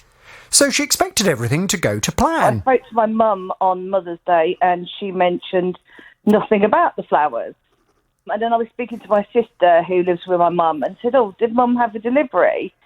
And Becky was like, no, why? And I said, well, I've obviously sent mum something for Mother's Day. I'm feeling really bad because obviously mum's not had a Mother's Day present. I feel like I've let her down. She's saying I haven't because I ordered them. The thought was there, but the flowers haven't arrived. No, they have now. Oh. So last Thursday, I left them a voicemail that said, I'm really sorry. If you don't contact me back within a few hours' time, I've got no option but to go to Consumer Programme or the press or somebody. Friday morning, my sister went to take the dog for a walk, and there on the doorstep is a box of flowers from the company. Mum says she wouldn't have paid a £5 for them. They were all full, half dead in the box, no water, no tissue or anything round them. 6 days late. Yes, well, it's not acceptable. What's the company had to say for themselves? Not a lot. Christine's back on the JVS show. Hello, Christine. Morning, Jonathan. How on earth did you come across this company? Because I'd never heard of them before. I don't know. I can't remember now whether I was searching or whether I'd had an email from them or what it was. But my sister's since had a look on Google, and their feedback and their feedback is really good when you look at it on Google, not on the website. But really? Yeah. Anyway, well, I'm not sure. I'm not sure I necessarily agree with that. The company that you purchased the flowers from is a company called Lovely Flora World. Now, I'd love to be able to say that Lovely Flora World had taken your complaint very seriously and had come back with an agreement that they would resolve the matter with you. Unfortunately, I can't give you that because Lovely Flora World have not had the courtesy of responding to any of my attempts to communicate with them. I have called, I have left messages, and I've had absolutely nothing back from them whatsoever. It would appear that you are not alone in having had problems with Lovely Flora World, because I very quickly came across the BBC News article from the 15th of March, headline, Hundreds Disappointed by Mother's Day Bouquets. And it says here on this BBC News article, hundreds of Mother's Day bouquets ordered online have either failed to turn up or have been of very poor quality, the BBC has been told. Angry customers have taken to social media and review websites to complain. One of those is Nikki Warburton from Newport in Shropshire, who ordered her mum a £23 bouquet from the site Lovely Flora World on the 11th of March. I'd left it a bit late, and lots of the other sites were not offering delivery, but this site was, she said. But when I called my mum on Sunday evening, she said nothing had come. Nikki had signed up using her email and paid extra to track her order. She received an order confirmation and the money left her account, but no tracking or shipment emails arrived. Now the company website says it does not recognise her email or order number. Well, unfortunately, Lovely Flora World, as I say, Christine, has not responded to the complaint. So, what are your options? Well, let's just go through them. How did you pay for the bunch of flowers? With my Visa debit card. Have you contacted your bank yet? Yes. What have your bank had to say about you doing a chargeback? They have sent a list of things. I sent them all the emails after I'd spoken to somebody. Mm-hmm. I sent them all the emails as requested and photos. They've come back wanting proof of delivery, proof that I've tried to return them, which obviously we hadn't because they were a bunch of flowers. Just trying to find the email that says what they wanted. Well, it sounds as if there are various things Proof we've tried to resolve the issue with Lovely Floral World. Mm-hmm. Something showing the date we returned them or that they refused to accept the return and proof of return. So I've emailed them yesterday and with the evidence that we've got it, mm-hmm. the evidence that I've tried to resolve the issue and said that, it was a bouquet of flowers. We couldn't send them back. So I'm still waiting to hear. OK, well, hopefully your bank, through the chargeback scheme, will allow you to reclaim the money that you've paid for these flowers. If they don't, the only other thing you can do would be to write a letter to Lovely Flora World, informing them of the fact that you feel extremely disappointed by not only the fact that the flowers did not turn up when they were supposed to turn up, but when they did turn up, they were appalling quality, and therefore you would like to request a full refund. Failure to do so means you will begin small claims court action. OK? I'm afraid if they won't respond to me, there is nothing more I can do other than just to warn other people listening to this programme that Lovely Flora World, it would appear, based on what you've told me, not only let you down, but have also chosen not to respond to any of my phone calls or attempts at emailing that company. They have not come back at all. So be aware if you come across them of this story. Can you please keep me in the loop, Christine? Yes, of course I will, Jonathan. Okay, yeah, I'll great. let you know. Fingers crossed. Let's hope your bank says, yeah, that's fine. We'll get it all sorted out. If they don't, then small claims court action will be the only further step you can take. Hello, Jonathan. Hi. Hello. I gather you have a consumer problem. Tell me all about it without naming any company names, please. Okay. Well, I'm calling on behalf of my mother. She has an issue with some made-to-measure loose furniture covers that was made for her Regency-style sofa. Originally, she was going to have the sofa upholstered, but due to logistics of moving the sofa out of the house, they decided on loose furniture covers, which was recommended by the company she was using. A representative measured up, and my mum chose some striped fabric, a 1 centimetre striped Regency fabric for the covers. She paid an initial deposit of £445, and then she was advised at the time that due to the bow of the sofa, the style of it, there could be some pleating, but she wasn't advised how much or where it would actually be on the sofa. I presume sorry to interrupt you, I presume the furniture is very good quality then? It's very good quality, yeah. Okay. She didn't want to buy a new sofa. It's a beautiful Regency-style piece of furniture. Yeah, I was going to say, I mean, most furniture that is now made and sold in this country, mm-hmm. that many of us have in our homes, is simply not worth covering. No. Because it's not built to last for many, many years. So there'd be absolutely no point whatsoever in spending a whole load of money having nice new covers made. But if you've got a very good quality piece of furniture, then indeed you might decide that you want to either get it reupholstered or in this case have removable covers. And these covers, I presume part of the idea was that you can then put them in the washing machine or have them dry cleaned. Yes, you can do. Yeah, you can do with that. Okay, yeah. So how much was she paying to have the furniture recovered? So in total, it's £742. So it wasn't a cheap option. Okay, fine. So what's the problem? So as I say, the fabric that she chose was a lovely Regency stripe, and it's like a 1 centimetre stripe fabric. But when the covers arrived and they were fitted by the representative, you could see there on the top of the bow of the sofa, there are 4 large pleats that have been machined at the top, and they're all facing the same direction. So it completely ruins the effects and distorts the stripes. So it's quite an eyesore, really, when you actually look straight on at the furniture. In addition, the arms do not fit flush to the sofa, and there's a lot of sort of puckering around the arms. So my mum didn't contact the company straight away, but she kind of lived with it for a few weeks and then just thought, no, I'm not happy with these. I actually just want to lodge this and lodge my concerns. So she called the customer services team. They were very pleasant, and they said they would pass her query on to the technical team. They eventually contacted my mum, sent a letter to say that the concerns are common characteristics. You just need to push excess fabric into crevices and straight and smooth out. And they didn't believe that there was anything technically wrong or any faults at all with their work. Well, my mum can't smooth out the fabric because they've actually been machined in to the sofa. So however much pulling and pushing you do, you can't fit flush the arms, and also you can't remove the pleating. So you have this very distorted effect on the material.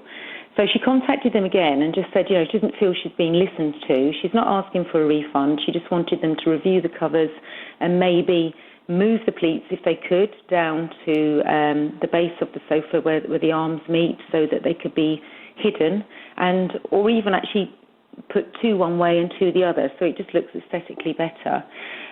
She got the same response back from the company, so I intervened. I've sent them an email, sent pictures to them, and highlighted that the pleats are all going in one direction, the arms are all fitting, and I've just had the same response back to them.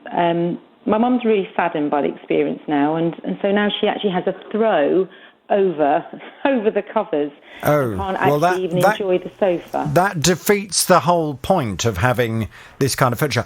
Thank you so much for sharing the photos. I've just had a look at them. Can I share these on my Twitter? Yeah, please do. Do you mind? Because I'd be interested to know what people listening to the programme think. Mm-hmm. I mean, certainly my gut reaction just looking at it is that it hasn't been made to the right size. It all looks too baggy. It does, doesn't it? It's very saggy and baggy, especially around the arms. And it is a bespoke service. It's their prestige service that they offer. So she chose their prestige fabric, more expensive fabrics as well. So it is supposed to be a great finished product. And when you look in their brochures, certainly they show loose coverings on similar shaped sofas, and there's no visible pleating at all. And I think the other issue Mum has is that if she should have been advised, okay, there is going to be the pleating at the top, then don't have a striped fabric, because you perhaps could have hidden it if it was a plain fabric, or if it was a different pattern. But even so, they look too big. I mean, They do look too big. Yeah, I've just put it on. If anybody wants to have a look on my Twitter, if you go to the official JVS on Twitter, just have a little look at I've put just a couple of photos. One of the arm, which to me just looks far too baggy. That should be nice and tight over the arm. Yes. Because to be honest, as it gets used, surely the fabric is more likely to become a bit softer and a bit baggier. So you want it to be quite tight to start with, don't you? And on the back, I completely see. I mean, what a mess it looks. Yeah, it does. It does. So I say now this, it was a lot of money, and it should have been something that's quite a centrepiece in the room. Is now covered up with a throw. And we're just not getting anywhere with the company at all. I know it's a strange question, but is the furniture designed? Are the covers designed to be washed? I would have to check that out. I'm not certain. I know they can be removed, because at the back they fasten with a zip. Right, because they look almost as if a good wash might shrink them down to the right size. And I don't know whether. But then surely you'd expect the company to say that to you. We make them a bit bigger because the first time you wash them, they're likely to shrink a bit. So we make them a bit bigger. And then if you wash them, they'll be the perfect size. But, I mean, to be honest, it's not ideal, because if you wash them and they do shrink, they then might be too small to get on. I mean, either way, it's not going to look right, is it? No, and and I think that the fabric has probably been Scotch guarded as well. I would imagine that it's you don't really want to wash them too often anyway, the covers, to actually ruin the feel and the appearance of the fabric. But huge response coming in already on this. Really? Nigel says they're baggy. Funky Karma says agreed, far too baggy. very ill-fitting. Miriam says the covers are far too big for the sofa. Ian says quite simply, just sue them. RC says, no, definitely not. I wouldn't be happy. They need to redo them or replace them. Jeanette says that's not a good fit at all. Sue says, just awful. She should get a full refund. Yeah. Chris says, I wouldn't be happy with these. Claire says, saggy, bad workmanship's totally unacceptable. Lorraine says, no, that's all wrong. Janet says, doesn't look good at all. There are just loads of response. Anne says, complete mess. I'm not surprised that the ladies put a throw over them. Andrew says, that's shocking. Yeah, I mean, they don't look good. They don't. Yeah. And it was a lot of money, and you know, if she'd known it was going to be like this, she wouldn't have gone ahead, and she, you know, would have looked at even replacing the sofa. So, yeah, any help that you can give us would be gratefully. Fine. Well, I tell you what, I think what we would like to do, and it's just very useful actually to hear the reaction from people looking at the photos on Twitter, because at least, I've never had furniture covers made. Mm-hmm. To be honest, because if I'm being honest with you, I don't have furniture that's good enough to bother with all that expense. You know, my sofa, like most people's sofas, is of a certain level.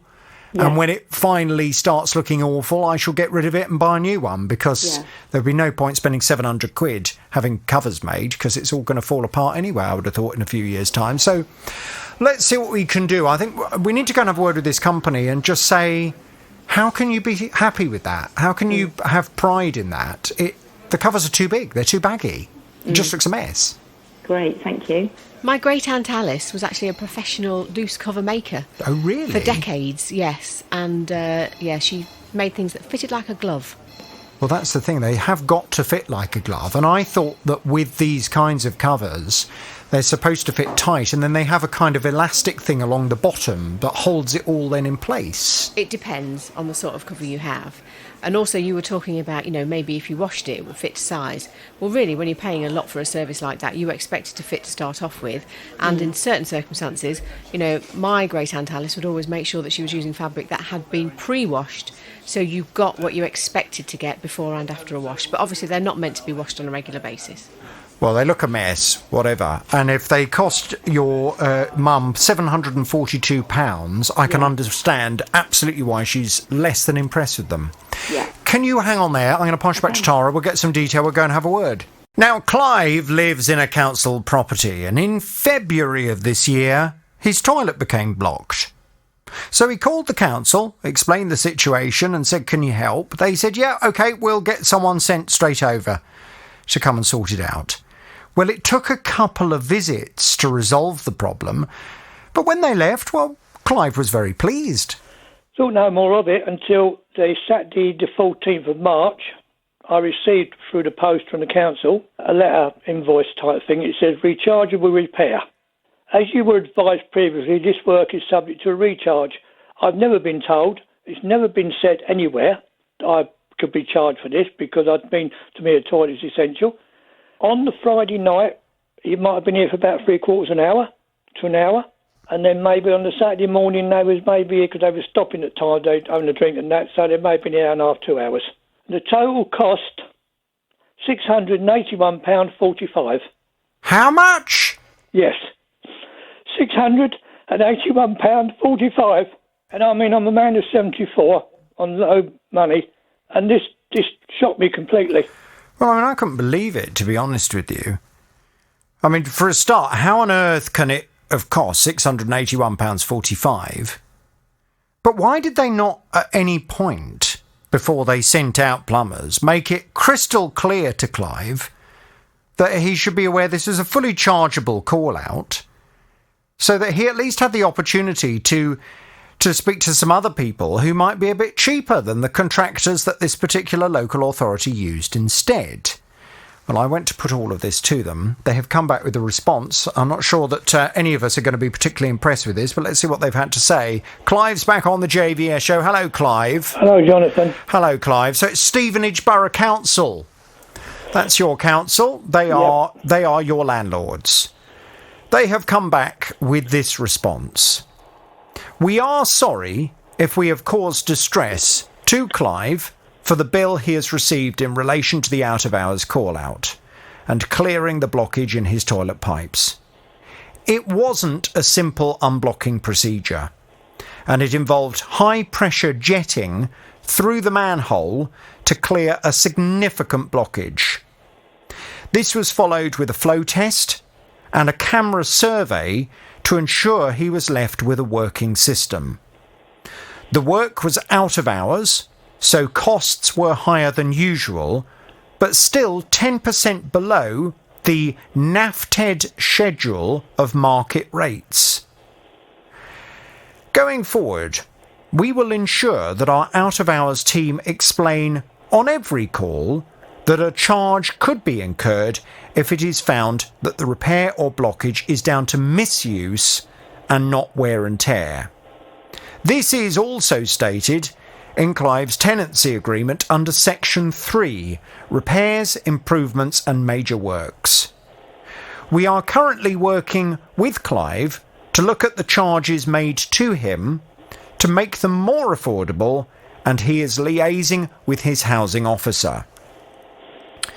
So there is no assurance in that statement that they are going to cover the bill for you. All there is a suggestion that they're working with you to try and make it more affordable. What have they had to say to you, Clive? I presume they've spoken to you. Sorry, Jonathan. Nobody spoke to me since I spoke to you. The only call I had was on the Tuesday before I spoke to you from the lady at the council to say they weren't shifting. The repairs people said the bills got to be paid, and she would send me a form out to put down what expenses I've got, then they'd work out what they're going to charge me per month. I've heard nothing since. Right, but that sounds to me very much as if their suggestion in this statement that they are working with you to look at the charges to make them more affordable suggests that what they are prepared to do is to spread this bill of £681.45 over an extended period of time, so that you still have to pay £681.45, but you just do it over many months. Yeah, could be many years. But the point is, why this is a very big bill, and to put this bill on you without giving you any indication that you were going to be charged this amount of money, and that you were going to be paying, it would appear from their response, emergency plumbing rates for somebody to come out and sort all of this, it just doesn't seem very fair to me. Well, I don't think it's fair. If I'd have been told, as you said, I'd perhaps asked somebody else, they could do it cheaper. But no, as I say, nothing was said to me. Well, or, to be honest with you, what you could also have done is at that point you could have then made a decision as to whether or not you wanted to have the toilet repaired and the blockage cleared there and then, or whether you were prepared to wait until it was no longer emergency hours. Yes, yeah. Because to pay £681.45 just seems to me to be exceptionally expensive. And I understand that. Do you recall them putting cameras down there? No. As far as I know, they were working upstairs and they got this thing through the window, and one was outside and I could hear him talk to the other one. Cameras, I don't even remember him mentioning putting cameras anywhere. I'm sure I would have gone out the front and seen him doing it. Well, I mean, you would have thought you would see. Would have said. Well, and you would have thought they would have said, we're putting some cameras down just to have a little look at it. Yes, you see, my concern, and, I'm going to go back to Stevenage Borough Council after this conversation now. My concern with all of this, did the contractor that was being sent out, were they made aware of the fact that you were going to have to pay the bill? Or did they think they were going out to do a job for a council that would just write out a cheque for whatever they put the invoice in for? Well, if the gentleman was here and said to me, you do realise the council, what are you going to charge for this? Then fair enough. So nothing's ever been said. And as I said to you on that letter when it said, I've been told, that's one of my biggest arguments, Jonathan. I was never told. Well, what you would imagine they would have done is to say to you, if they were fully aware of the fact that you were paying the bill, as a 74-year-old man, you would like to think that they would have said to you at that time, look, we can't see what's blocking this. We can put a camera down there. we can jet it, but just be aware that's going to cost a lot of money. So you might want to go back to the council, or you might want to, we can come back when it's not emergency out of hours and we can do it.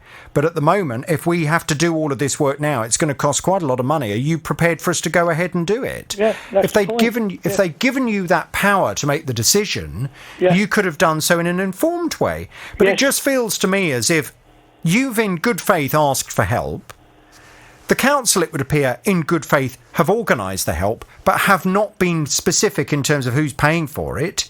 And then you've been lumped with this enormous bill that now you're being told, oh, well, if you need to pay it off over, the next year, then we can do that to make it more affordable. But you've still got to pay £681.45. Yes, yeah. Right, OK. Clive, listen, I didn't think any of us would be particularly impressed with this response. Can you leave it with me? I'm going to go back to them again. I will do, Jonathan. Thank you so much for your help. OK, it's a pleasure. Stevenage Borough Council, you can expect another call from me. Emma's tumble dryer was recalled. She'd already had it for 4 years and, she was very happy with its performance. That all happened in 2019. The manufacturer at that point said, look, we'll replace it. And here's a choice of models you can select. There were 3 options I could have chosen. So naturally, I chose the best option, I thought was the best option. That tumble dryer was then delivered on the 25th of September 2019. I registered it as you would, so, you get the 10-year parts guarantee and all the rest of it. Where the delivery guy left it is where it stayed. It's worked absolutely perfectly up until last week, when it just stopped heating. So I contacted the company and I was informed that I could book in for a guy to come out and fix it for me, which I would then be liable to pay, or I could sign up to a 12-month protection plan for my tumble dryer and my washing machine. That would be £13 a month. The only downfall of that was if I did sign up and the engineer came out and deemed my tumble dryer irreparable, it would all be cancelled and I would not get a replacement tumble dryer. Well, this replacement tumble dryer only lasted for 1.5 years. Is that acceptable? No, not really. Can you do anything about it? Not really, because Emma's initial contract had begun 4 years prior to the replacement tumble dryer being delivered. So in terms of her statutory rights, her legal rights under the Consumer Rights Act, they were somewhat limited, because it would have been perfectly possible for the retailer to argue, well, look, you've had 5.5 years use from this tumble dryer since we first sold it to you, and that's it. That's perfectly sufficient. We don't need to do any more. And to be honest, they would have had a very good point. So I said to Emma, look, what I can do, can't give you any guarantees, but what I can do is contact the manufacturer, and even though you don't have any contract with the manufacturer, I can say to them, look, this is one of your products. Are you satisfied with the fact that it's only lasted for 1.5 years? From a customer service perspective, from a reputational perspective. So that's exactly what I went off to do on Emma's behalf. Well, Emma's back on the JVS show now. Hello, Emma. Hiya. Now, what could have been a wonderful, positive, happy result from this company slightly backfired from them, didn't it?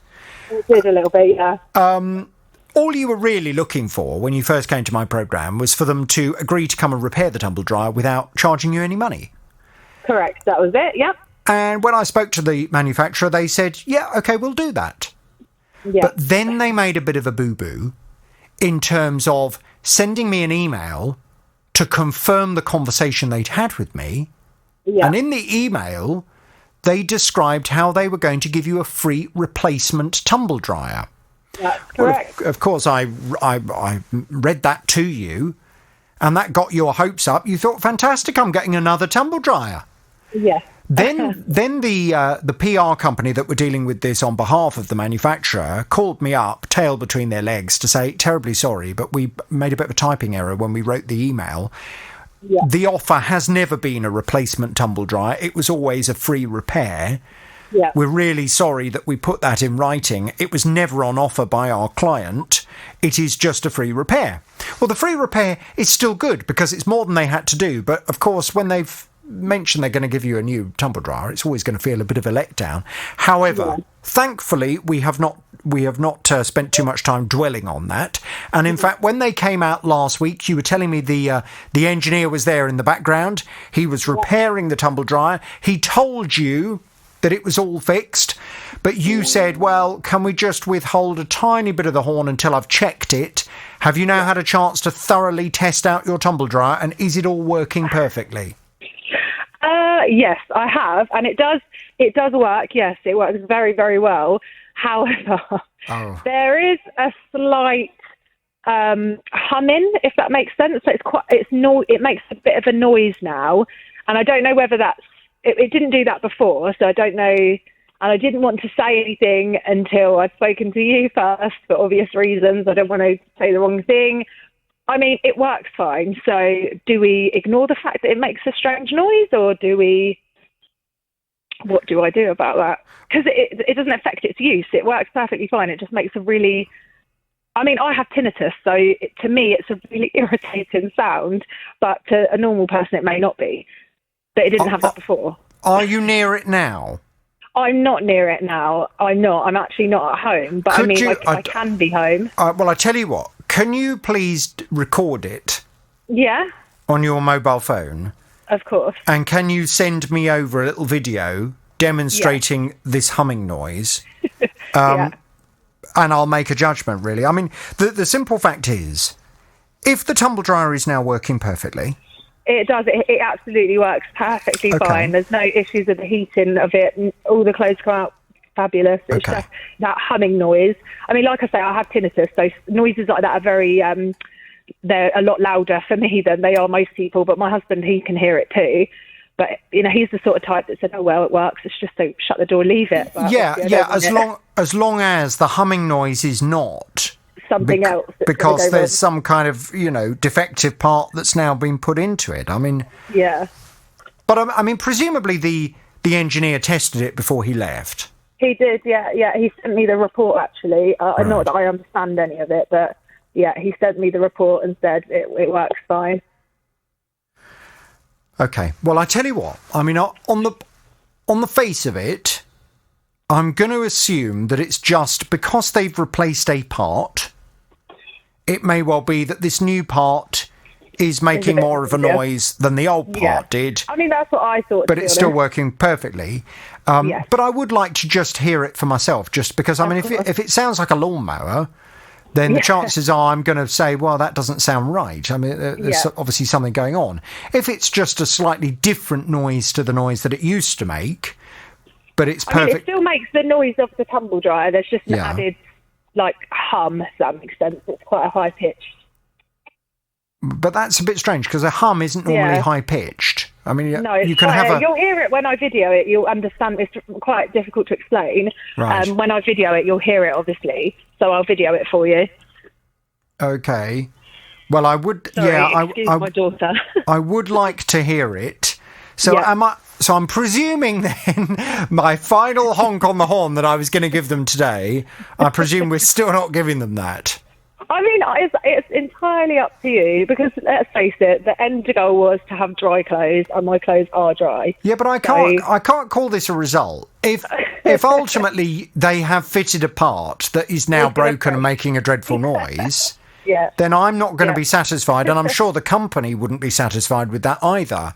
No. But I need to work out whether you are just being a bit oversensitive to a slightly different noise that the tumble dryer is now making, albeit a perfectly acceptable and reasonable noise, or whether there is something fundamentally wrong with whatever they've done to it now. Yes, I agree.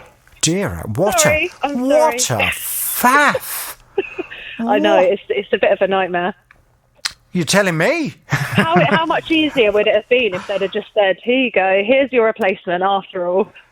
Well, yes, but you were never entitled to that. And in fact, as you know from the start, you were never entitled to the repair either. I'm just more than happy that my clothes are being dried. So let's see what you think about the hum.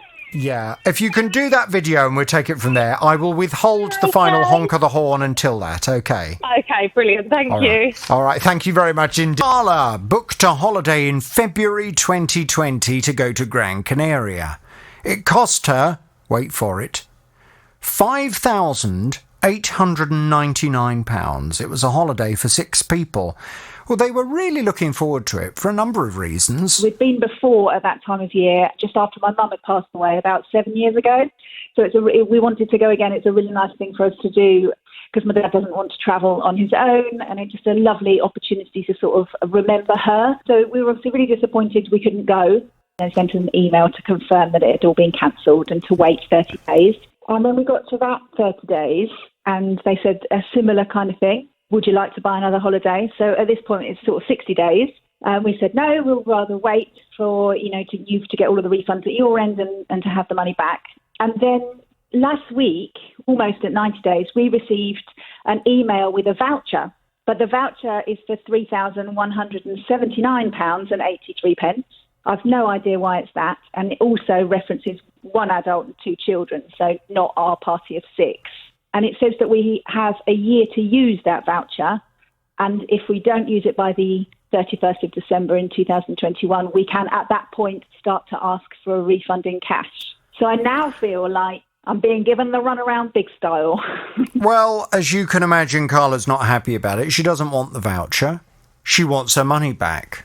It's a package holiday. She's covered by package holiday regulations. Therefore, based on the fact that the holiday company themselves were the ones that cancelled the holiday, she's entitled to a full refund.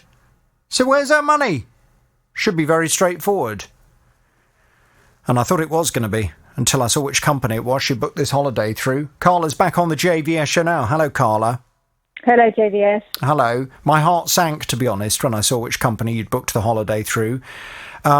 Purely because in the space of a year, a holiday company that once used to resolve and respond to complaints has completely changed their tune.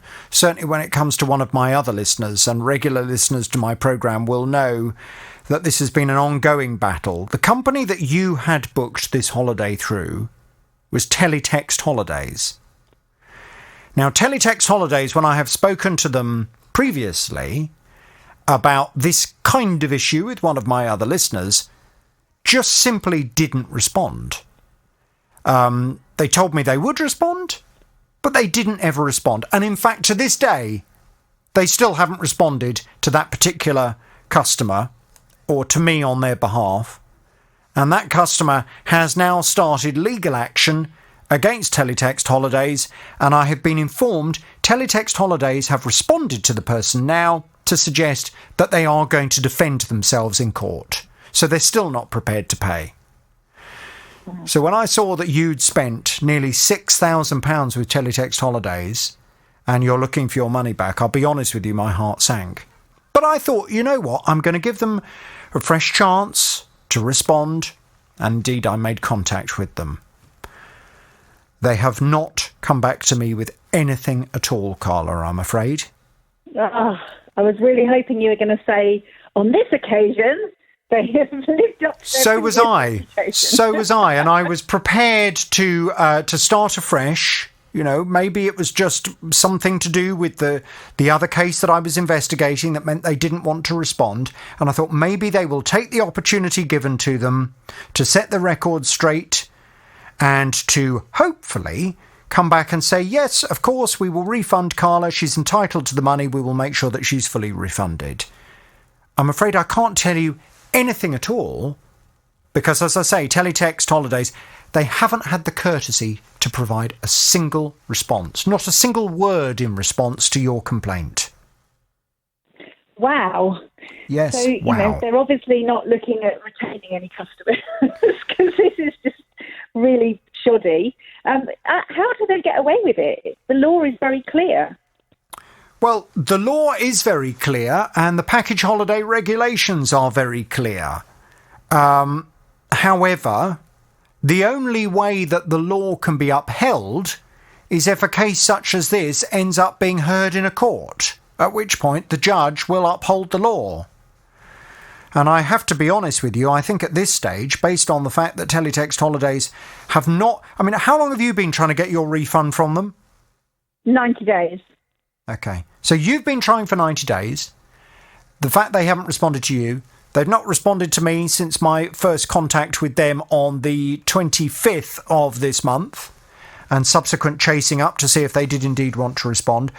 I think the only thing now really you can do is to write a letter to them outlining the full amount that you want back, making it quite clear in your letter to them that under package holiday regulations you would like to claim a full refund, as it was they that cancelled the holiday. And if you do not receive a full reimbursement of £5,899, then you will begin small claims court action immediately. Okay, that sounds like a sensible next step. Yeah, it's a frustrating next step, though, isn't it? Because, as you say, I mean, Teletext Holidays, they're a company that have been around for a long time. We completely understand that the pandemic has been a nightmare for travel companies. Of course we understand that. And many, many customers have been exceptionally patient in terms of giving companies that extra time in order to sort out the customers that were prepared to accept a voucher and to have another holiday this year from the customers that didn't want to accept that and wanted to claim what they're entitled to, and that's their money back. However, there comes a point where enough is enough. And as far as I'm concerned, you've given them an opportunity to pay you the money back. They haven't, and now they're just going very quiet on the whole issue. Yeah. It's not okay. Unfortunately, they're not members of ABTA. So you can't complain to ABTA about it. Really, the only next step for you to take is to write a letter outlining your intentions to pursue them through the small claims court. Okay. Well, I shall do that, and I shall copy you, send you a copy as well, so you can keep abreast of it. And make sure you send the letter recorded delivery, or I think it's called signed for now, through Royal Mail. Make sure that you've got a copy of that so you can, if it goes to court, you'll be able to demonstrate that you've given them an opportunity to respond. And you need to be completely reasonable. If you want to check, if you want to pass the letter over to me, just have a look at before you send it. I'm more than happy to do that. And let's see what they come back to you with. Although just be aware, certainly with my other consumer that I'm dealing with, Teletext have responded to the court to say that they plan on defending themselves. Okay, I don't know how they defend themselves against the law, but, you know, maybe that's what we need. Maybe we need a couple of cases to go to court to set a precedent. Because it will be very interesting to see what happens. Please keep me in the loop and we'll take it from there. Will do. Thanks for your help. Hello, Jonathan. Hi, Les. Is it warm out there?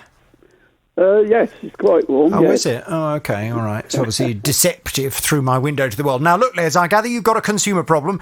Tell me all about it without naming any company names, please. Okay. Yes, I have a problem with my electricity supplier.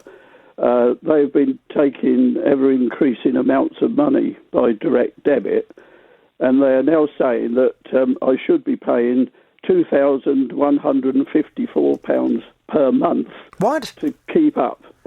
What? Yes. Now, I know the problem, the reason is that their meter is faulty. Right.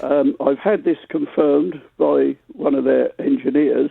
Yeah. But they just will not accept it and are coming up with all sorts of excuses.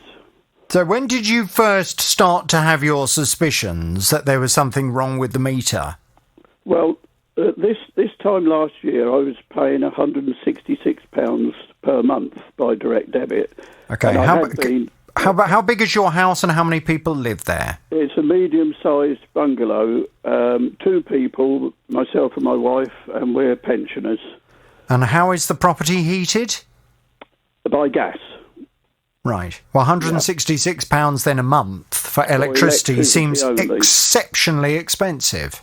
Well, I always thought that, and people said that to me, but that it had been that for some time, and that was fine. I was paying it, yeah.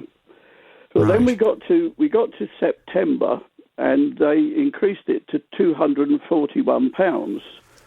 And I thought, well, perhaps because we've been indoors all the time, maybe an electricity's probably gone up, and that's probably okay. But I started monitoring it then, and I thought, well, we do seem to be using far more than, far more than we actually are. Anyway, in November, it went up to £362 a month. So I contacted the company, and it was a call centre where I had to wait 20 to 30 minutes to get through each time, and then they were working from home, I believe. And I probably rang them about 6 times with the problem on different occasions, and I think I got 6 different answers. One even said, well, you gave us the figures. And I said, yes, I did, off of your meter, and that's what makes me think the meter is faulty. The only other thing that it could be, and I don't know if you have had an electrician round just to check things out for you, but it could be a faulty appliance in your property. Let me just tell you a story. Years ago, I was dealing with a similar problem where a family were getting huge bills for their electricity. It turned out, you know those outdoor halogen security lights with a sensor on them in the garden? Yes. It turned out they'd got a faulty one of those, and this light was drawing 500 watts 24/7. Yeah. It was, it was just sucking all the electricity out, and there were big problems with it. And as soon as they replaced that light, their electricity bill just dropped immediately. Yeah. Have you had an electrician out just to check everything in the house? Yes, I have indeed. Mm-hmm. This has caused even more problems because they've told me I had no right to get a private electrician to look at it. And he tampered with the meter, and why would he be touching? He's not going to touch the meter, is he? He did a standard test, which showed that the system was drawing 1.3 amps, and yet it was clocking up. Now, a lady from the easiest way I would have thought in your case is to turn everything off in the house. Yeah. Yeah. Go round, turn every single plug off, and then just stand there and look at the meter. And if the meter is still whizzing round, then you can be pretty sure that the meter's wrong. Yeah, I did ask if that. Well, because I was getting nowhere with the call centre, I did write to customer service, and they called me, and they said I should turn this off and that off, and they even said it was because I was leaving the immersion heater on 24/7, but I don't have an immersion heater. They tried everything, and I said, look, I'd like it checked by your engineer, and they said it will cost you £100, and it won't be the meter because they never go wrong, and you'll waste your £100. So at that point, I got a private electrician in who tested it and said, no, there's something wrong with the meter. But anyway, I was getting nowhere, so in the end I said, look, I want your engineer to come out, and I'll pay the £100, and which I did. He came out, and he said to me, look, we're not supposed to discuss this with the customer, but he could see we were both really worried, and he looked at me and he said, you have no worries whatsoever. And then a bit later, he decided to show me. He turned the meter off. Sorry, he turned the electricity off. Everything was off. And the meter was still going. Mm-hmm. And he said it's the capacitor. And this was it. He then said, it'll all be okay. And he went, we're going to report it back. And strangely, he said to me, if you get any trouble, and he gave me his name and his number with this company, not his phone number, his staff number. Yes. And off he went. In the meantime, they took £659 from my account on the 1st of March. How old are you and your wife? I'm 73 and my wife's 74. Goodness sake. Right, okay. So then I thought, well, knowing how they behave, I'm going to cancel my direct debit before they can take any more. This is knowing that the meter is faulty. And I phoned to the call centre again, and I got someone and explained. And he got the engineering department on the line and said, yes, the meter, we know it's faulty, and a manager will ring you shortly to rebuild the account. So obviously I relaxed. I thought, great, we've got there. 2 days later, I had an email from the company, and in it they say, I see we booked a standard load test for you on 15th of March 2021. This is booked as you state you had a private engineer check your meter, and he stated that it was faulty. You were correctly advised not to book a private engineer, and as such, when our engineer visited the property, he was unable to carry out the test as the seals on the meter had been tampered with. What? And that is complete fabrication. Okay, well, it sounds like we need to go and have a little word. I mean, this is just ridiculous. Yeah, I did reply to that by email, and I also sent a covering letter with the email attached in case they didn't get it, and I haven't heard any more. Well, it must be such a worry. Well, it is. Yeah, I bet it is. We've had 3 months of this, which is it just wears you down. Right, okay. Well, look, I tell you what, I don't want you to be worn down anymore. Tara, can I please pass Les back? Can we get some detail? How frustrating. It's just ridiculous. Yeah. Absolutely ridiculous. Can you leave it with me? I will go and speak to this electricity company for you this afternoon. Sounds like they've had an absolute fortune out of you, Les. Yes. For several years. Yes. And the fact that they're treating you like this now is outrageous. Yes, and I've been with them ever since they were formed, so there's loyalty for you. Leave it with me. I'm going to go and speak to them this afternoon. I'll pass you back to Tara now. In April 2019, Veronica purchased 2 electric rise and recline chairs. They weren't particularly expensive. The 2 of them came to 750 quid, but 23 months later, she's got a problem with them. My husband and I are both disabled, and the last few weeks, one of them decided it would only recline now and again, and it would go da-da-da-da-da. It was one, and now both of them, the second one doesn't work at all. The first one, the back goes back, and that's all, but the second one doesn't work at all. And have you contacted the company you bought them from? Yes. What have they said? They're only guaranteed for a year. My husband's smaller than me. I'm about 16 stone now, and it says on here 18 stone was the maximum. He's only about 12 stone something.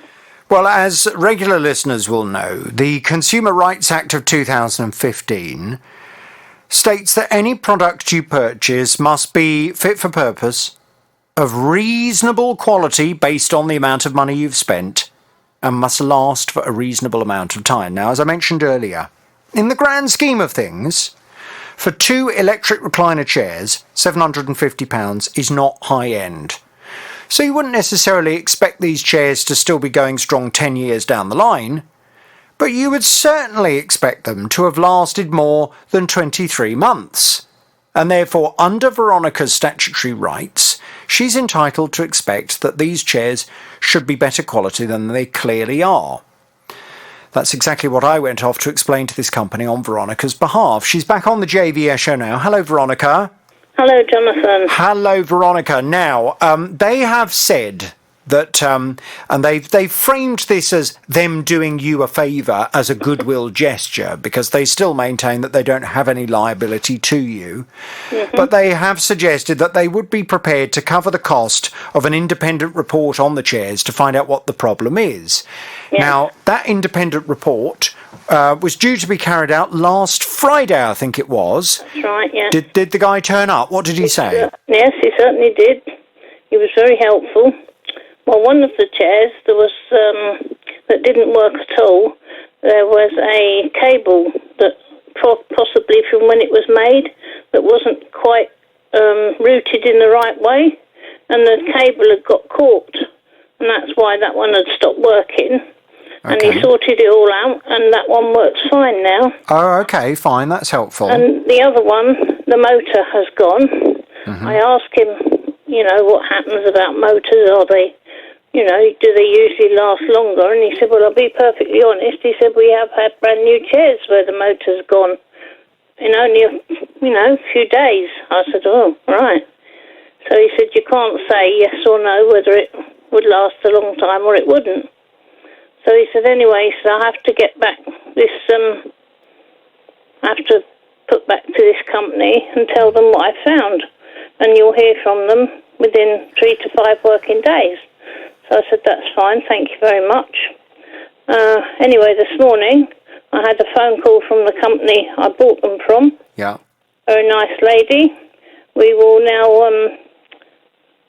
pay for all the costs, and the motor will be coming to you, but unfortunately, due to COVID and due to this other problems abroad that they have had, it won't be until the beginning of May before we can get the motor. So I said, well, that's fine, as long as we're going to actually get it. In the end, she said, yes, I can assure you we will get it, but we are having problems getting them at the moment. Right. So that's how it's left at the moment. But it's all going to be done free of charge for you? Yes, she said that they will foot the bill of all of it. And great.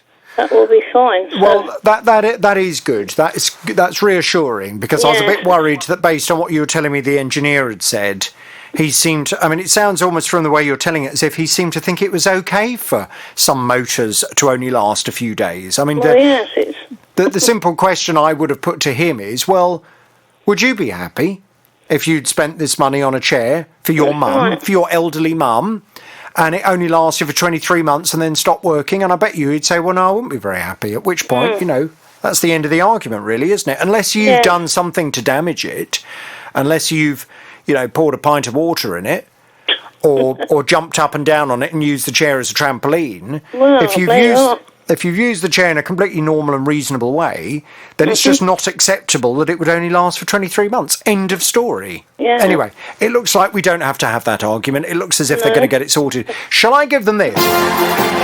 Ooh. Just a little bit of the horn. Can you please keep me posted and let me know what happens? And in the meantime, you and your husband will have to share the one chair that works. Yes. You have that one for an hour and I'll have this one. Yeah, exactly. Sounds like a very good idea. We'll play musical chairs, one or two. Quite. Well, spice it up. Veronica, I'll wait to hear from you. Please let me know as soon as they confirm the motor has arrived. I will, yes. As I say, she did say it would be May, and she said, I'm very sorry that it takes that long, but she said at the moment we are having problems with deliveries and different things. I said, well, you and a lot of other companies, so that's fair enough. Well, let's see what happens. Please keep me in the loop, and we will talk very soon.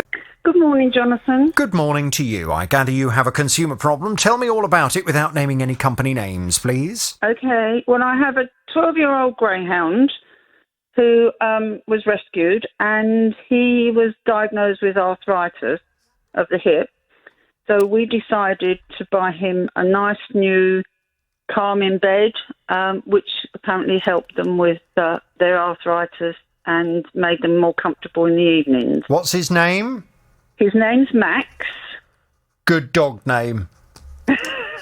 Well, it is, isn't it, Max? Yes.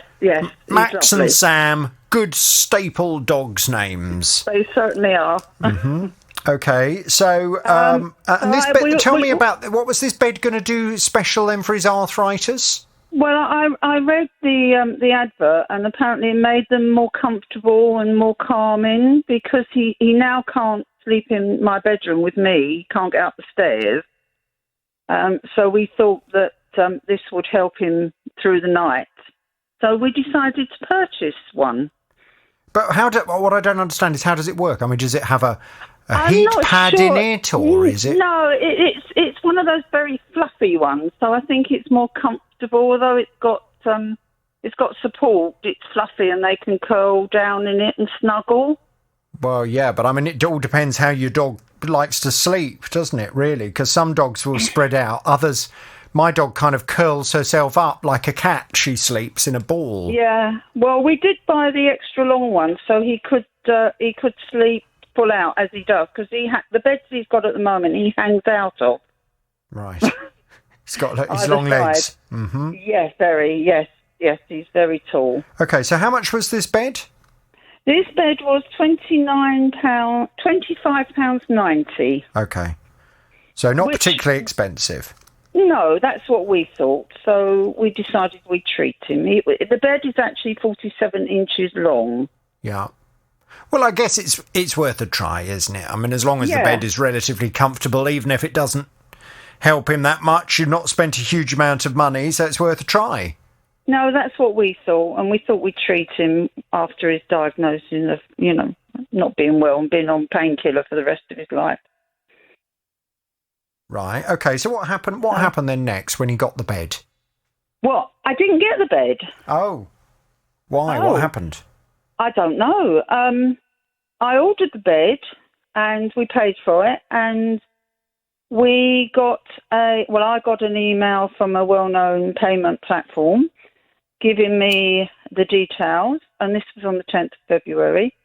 And I did check online the reviews on the company, and there was nothing, no red flags were raised by me, and it said 7 to 15 days.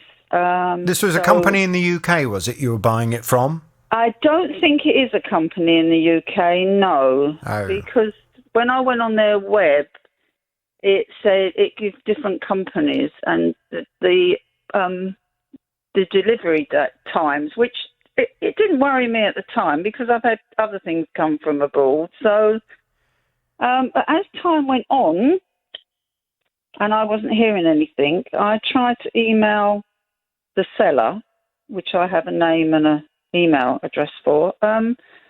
No reply. So I got on the web to the actual company and filled in their online form 3 times, nothing. I then got an email address for the actual company, sent them an email and got 1 reply. After that, I've sent numerous emails asking where my bed is, what's happening. They can either, give me a definite delivery date, or refund my money, and I've still not got anything. And that was the 10th of February. Right. Okay. So the alarm bells started ringing. Yes, I mean, there have been, just to add a bit of further context to this, there have been a lot of issues in terms of getting stuff into the United Kingdom from across the pond in Europe. And there have been lots of things that have been held up at customs. Have you had any idea as to whether or not it may well be, one of those items may well be your dog bed? Well, it may well be, but, I'm not getting any reply from my emails. No. Or nothing. I got one, which wasn't, I don't know, I didn't sort of like the tone of it. I realised that there are problems, but you think they would answer their customer either through their customer form on their website.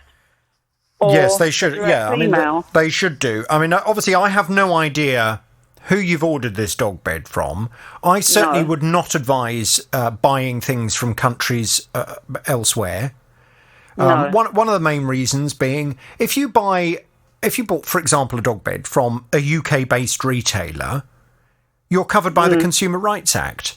You're covered by UK legislation. If you buy something from another country, from a retailer in another country, you have no idea what kind of rights you have in their country. Right. Yeah. And to be honest with you, even if you do have rights, good luck taking a company through their equivalent of the small claims court when you don't speak the language or understand the way the system works. So I think it's just much easier to buy stuff from UK-based retailers, and you protect yourself. How did you pay for this? You said using some kind of payment company. Have you paid on a debit card? I paid on my debit card because Okay, well, I think I would be inclined. Just call your bank. Call the bank and explain the situation and say you want to do a chargeback.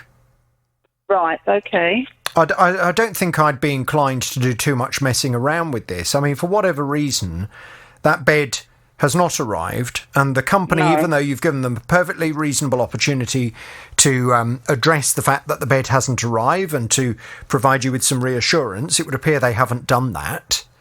So enough is enough. I think I would be inclined just to go straight to the bank, put in a chargeback, and say I'd like to charge back because I haven't received the goods. I paid, and the payment was taken back on the 11th of February. Here we are now on the 1st of April, and I've got nothing. Charge back, please. Okay, that's fine. I didn't realise I could do that. I mean, I've been keeping an eye on the account in case, any more the money's gone out. But only one payment has gone out of that amount. Well, my advice to you, call your bank today, ask to do a chargeback, and can you let me know how you get on? Yes, of course I can. I mean, to be honest with you, £25.90 is probably not going to buy you a very good dog bed anyway. No, but it was supposed to be like 15% off of it. Yeah, but even so, I mean, it's not a lot. No, I should have gone to a company here. The thing is, I've bought, when I first got my dog and when she was growing, I bought a variety of different beds because obviously she was quite small to start with, and she kept outgrowing them. And I've found that a lot of the cheapy dog beds, and you can get them for 20, 30 quid. To be honest, once you've shoved them in the washing machine once or twice, they all start, they lose all their structure and they just go to a great big lump of fluff anyway. Yeah. So I ended up spending, I think my dog bed was about 120 quid. And it has, I got it when she was about 1. She's now 7. And that dog bed is absolutely brilliant. It goes in the washing machine. It holds its structure. It hasn't gone all floppy at the sides and started collapsing. It still looks like a proper dog bed. It's absolutely lovely. It's really nice. And she seems to find it very comfortable. So, Lovely. Well, it's a lesson learned from me. I'm not usually caught, but it's a lesson learned. Well, listen. And, what I would like you to do is call your bank, see how you get on, and then please come back and let me know how you do next week, yeah? Now to a case that has got me very hot under the collar. Clive came to me. He was telling me he lives in a council property, and in February, his loo got blocked. So he called the local authority and said, "This is what's happened. Can you help me out?" They said, "Yeah, that's fine. We'll send someone over to sort it out." Well, Clive said it did take a couple of visits, but in the end, he was very pleased. Thought no more of it until the Saturday the 14th of March. I received through the post from the council a letter invoice type thing. It says rechargeable repair. As you were advised previously, this work is subject to a recharge. I've never been told, it's never been said anywhere that I could be charged for this because to me a toilet is essential. On the Friday night, you might have been here for about 3/4 to an hour, and then maybe on the Saturday morning they was maybe here because they were stopping at times, they having a drink and that, so they may have been here an hour and a half, 2 hours. The total cost £681.45. How much? Yes, £681.45. And I mean, I'm a man of 74 on low money, and this shocked me completely. Well, I mean, I just couldn't believe this. I mean, £681.45 for unblocking a toilet is a huge amount anyway. Now, I completely understand that this was classed as an emergency call-out and therefore Clive was being charged emergency call-out rates. But my issue was, at no point had the council ever made it clear to Clive that this was something he would be 100% responsible for. What they should have done when he first phoned in was to say, well, look, we can sort someone out, but be aware it will be, it's an out-of-hours call-out and you are liable for paying the bill. So, you might want to just shop around a bit and see if you have got any friendly local plumbers that might be able to help you instead. But they didn't tell him that. They just said, yeah, that's fine, we'll get someone out there. And the next thing Clive knows, he's got this mammoth bill being presented to him. Well, I don't think that's fair at all. I don't think it's reasonable. And I'd hoped when I went to speak to the council on Clive's behalf, I hoped that they would say, yeah, sorry about that. We should have been clearer at the outset. We, of course, will cancel that and Clive won't have to pay it. But they didn't. What they said was that they were perfectly entitled to charge Clive. They did accept that they hadn't made it clear at the outset and said that lessons would be learnt as a result. But they then went on to say that the bill needed paying and they would be working with Clive to try and find a way of making it affordable for him, i.e. some kind of payment scheme. Well, that still means Clive's going to end up paying this bill, potentially for months, if not years. So I went back and had another word with them yesterday. Clive's back on the JVS show now. Hello, Clive. Hello, Jonathan. Hello, Clive. I really do feel strongly about this because, you know, I just think they should have been clear with you. And if someone had said to you, when you first called in and complained of the situation, if they'd said to you, that's fine, we can send our contractor out, but you're going to have to pay for it, you know, you're liable for it, and it will be emergency rates, you probably at that point would have said, whoa, hang on a minute. You know, I'll do some digging around myself then, and I'll see if I can get some quotes, because I'm on limited income. I can't just have an open check. And the other thing was, at no point had anyone from the company said to you, oh yeah, well, we can come and put a camera down there, we can put, you know, but be aware that's going to cost you even more money. You didn't realise you were paying for this at all. No. Well, I went back to Stevenage Borough Council. That is your local authority. They are your landlords. And they came back with this response. A spokesman for Stevenage Borough Council said, following a review, we have agreed there will be no charges for the works on this occasion. We have been in touch with the resident to both confirm that no charge will be applied and to apologise for the inconvenience and upset caused. We will review what happened concerning this matter, and we will identify any lessons that can be learnt. So have they confirmed all of that to you, Clive? Yes, I had a phone call yesterday afternoon from a lady I've dealt with before. Yep. She's very apologetic and went through everything with me. She mentioned a couple of other things of what had happened, and I said it really upset me that I wasn't told. And she said, no, I can confirm it will be cancelled. Sorry, Jonathan. That's all right. And I will get a letter in writing. And I thank you so much for all the work you've done. Well, it's a pleasure, Clive. I mean, this just, to me, seemed so unjust. And I put myself in your position and think how worrying that must have been to suddenly be presented with that kind of bill. I mean, I would imagine you've had some sleepless nights over that. Oh, yes, yeah. You know, I mean, you was my last resort. And I thought, well, if nobody can do anything, then that's it. But I know if it's possible, you would help me all the way. Well, I'm just delighted. And I want to thank Stevenage Borough Council because, and I want to be absolutely fair, sometimes we deal with councils and they dig themselves into a position and they refuse to back down and they make themselves look like complete idiots in the process to most people listening. Stevenage Borough Council haven't done that. They have recognised that this was a bit of a slip-up. They've held their hands up in a reasonable way and said, on this occasion, we've decided, we're going to sort this out and we're not going to expect Clive to pay it. And I think in everybody's mind, everyone will say, yeah, fair enough. Sometimes mistakes are made, but you're sorting it out. Good for you. And that's what this is all about. And I'm delighted that they've done that. Yeah, some councils, Clive, would not have done what they are doing for you. So I'm very, very pleased. And I want to thank Stevenage Borough Council wholeheartedly for having had this change of mind.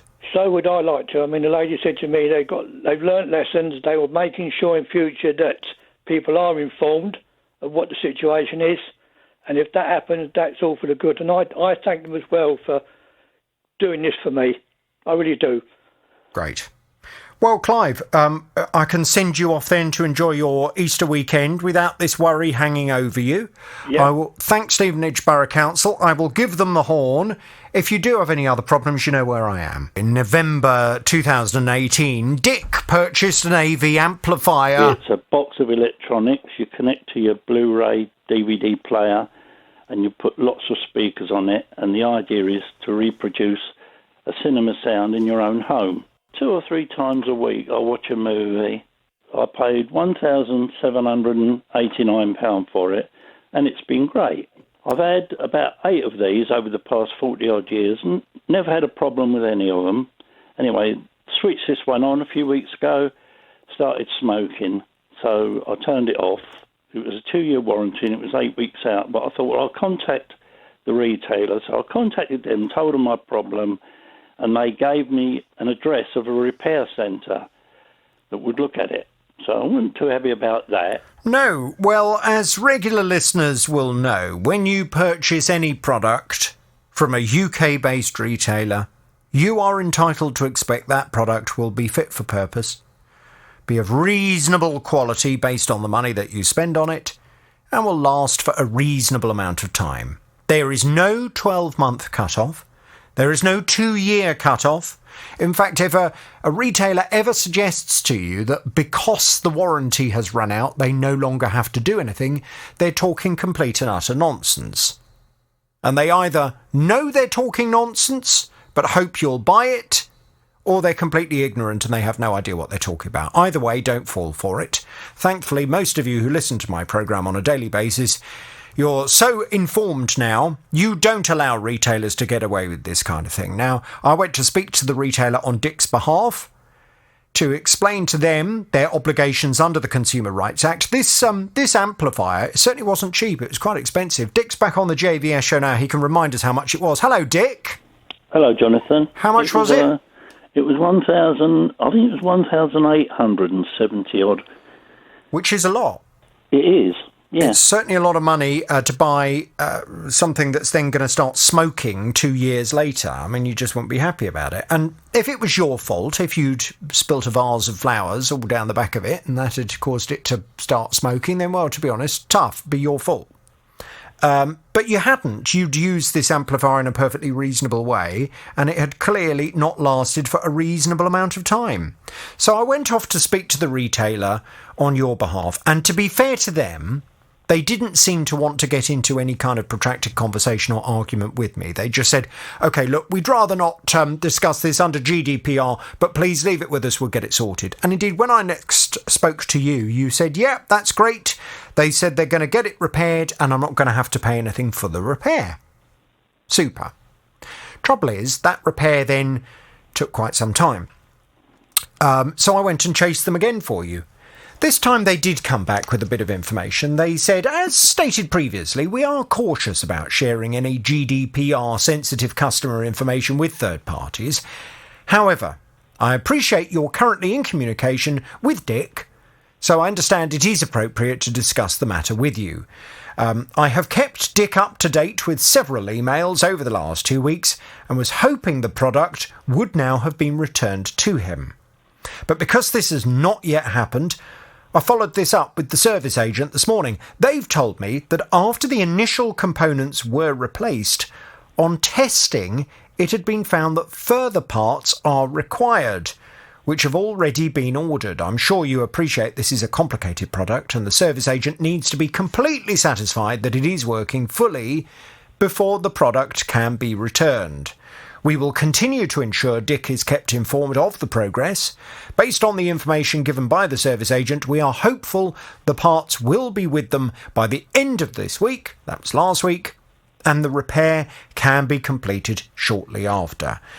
So, those parts should have arrived with them end of last week. What's happened? I gather there has been some movement on this. There have been some developments, Dick.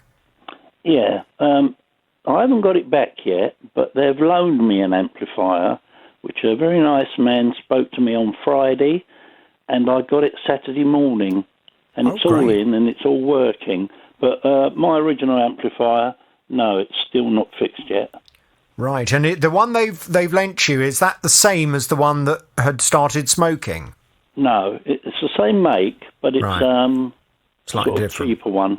Oh, right. Okay.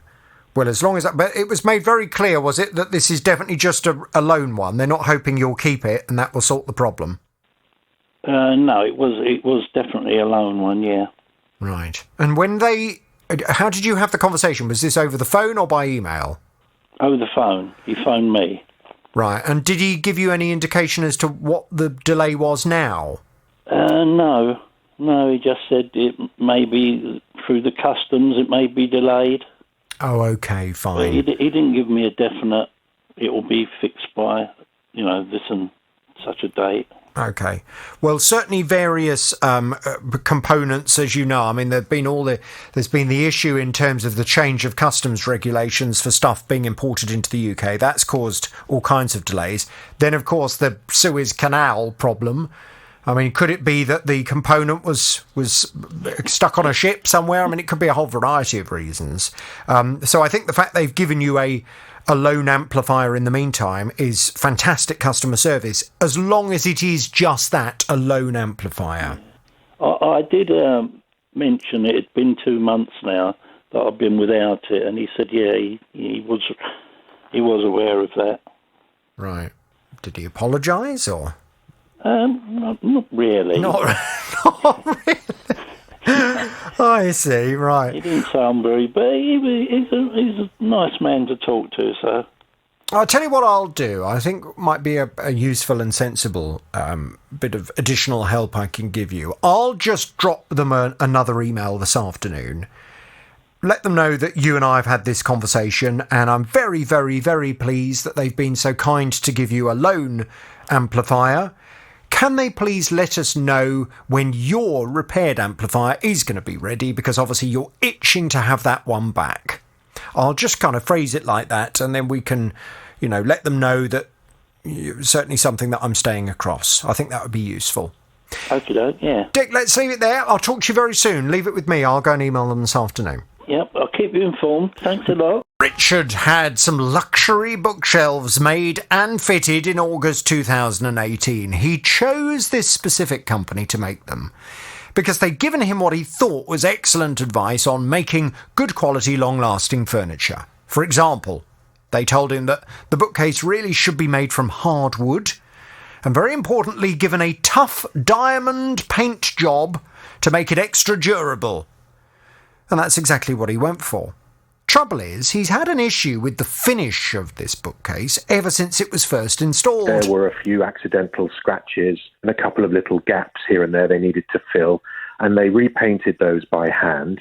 But when the paint dried, it was the same lovely dark blue colour, but not the same shade. They popped back 5 or maybe 6 times and repainted a bigger and bigger patch by hand, and each time they did it, they took the shelves off, and then when they put the shelves back on, they left more scratches and marks on the paint. And it was starting to look really awful by now. And then they sent a man all the way from London who was a specialist painter, and he repainted it. But when he repainted it, and we had a look at the finish, it was awful. There were lots of brush marks visible and even more scratches. And he said he was embarrassed by the quality of the work, and they promised me they'd send him round again. But then, I suppose, COVID hit, didn't it? Well, to be honest with you, it does look a bit of a mess, this bookcase. It should be beautiful. And the bare bones of it are beautiful. I mean, it's very nicely made. It's only the paint job that seems to be letting it down. And I think, to be honest, there's probably a bit of a combination of problems going on here. Firstly, the colour is probably not ideal for furniture like this, because if you imagine with a bookshelf, you're taking stuff off it and putting stuff back on it on a regular basis. It gets quite a lot of wear and tear. And it may well be that this dark blue colour is more prone to showing scuff marks. So possibly the colour is playing a part, but certainly the finish of the paint doesn't seem particularly hard wearing. So as soon as you take a book off the shelf and put it back on, it leaves a mark, and therefore looks a right old mess. Well, I went off to speak to the company on Richard's behalf. The company did say that they had tried their best to match this furniture to some other woodwork in the room. And in fact, from our last conversation with Richard, it sounds as if it's not only the fireplace and the bookshelf that's this same blue colour. It also is the skirting boards and a couple of radiators in the room as well. Richard's back on the JVS show now. Hello, Richard. Hi, Jonathan. I must ask, what's the rest of the room then? If you've got such, dark woodwork and furniture and radiators, what colour are the walls? Well, actually blue as well. People affectionately call it the coal hole. It's a bit of a dark room. Although it sounds horrible, it's not. It's actually quite nice. Right. But all the woodwork is dark blue, and the walls are dark blue, and the ceiling is white. Right, okay. Now, as you know, when I went off to speak to this chap that seems to take quite some time to respond, he did say that he was going to be organising for a decorator to come to your property and to do one of these air spray jobs on the furniture. and that is rather than using a brush or a roller to apply the paint, it would be loaded into a special machine, rather like a car spray paint job machine, and they would just spray the bookshelf, and the paint that goes on in that way would be very hard wearing, and it would give a beautiful uniform finish. Now, there's a slight issue in terms of when you and I spoke last time, you were saying that the examples of the colour that this guy can put into the machine, they're not a perfect match with the rest of the blue. Slightly lighter. It doesn't look quite the same colour. And I don't know whether that's because the paint has to be a specific kind of paint to go into this machine, or whether it's just that he hasn't done a very good job matching it up. I do know that you and he have had a further conversation and things are happening. What's the latest, Richard? Yeah, okay. So we were going to get the painter round originally in February, but we moved that to April because we had to get the paint colours sorted out. Mm-hmm. I'd given the company, the guy, a pot of the paint we'd originally used, and he used that to do the colour matching. So we could get the colour shade right and this, the amount of light that reflects off it. Yeah, how shiny it is, the sheen, right as well. Now, the samples he sent back, as you said, they weren't really a good match. In fact, the more I looked at it, they were a pretty poor match, which was confusing to everybody. So I got in touch with him. His response was helpful, but perhaps a little confusing again, because what he said is, oh, okay, well, what we'll do is we'll delay the painter yet again, so he won't come in April. We'll find another date later this year for him to come. Oh.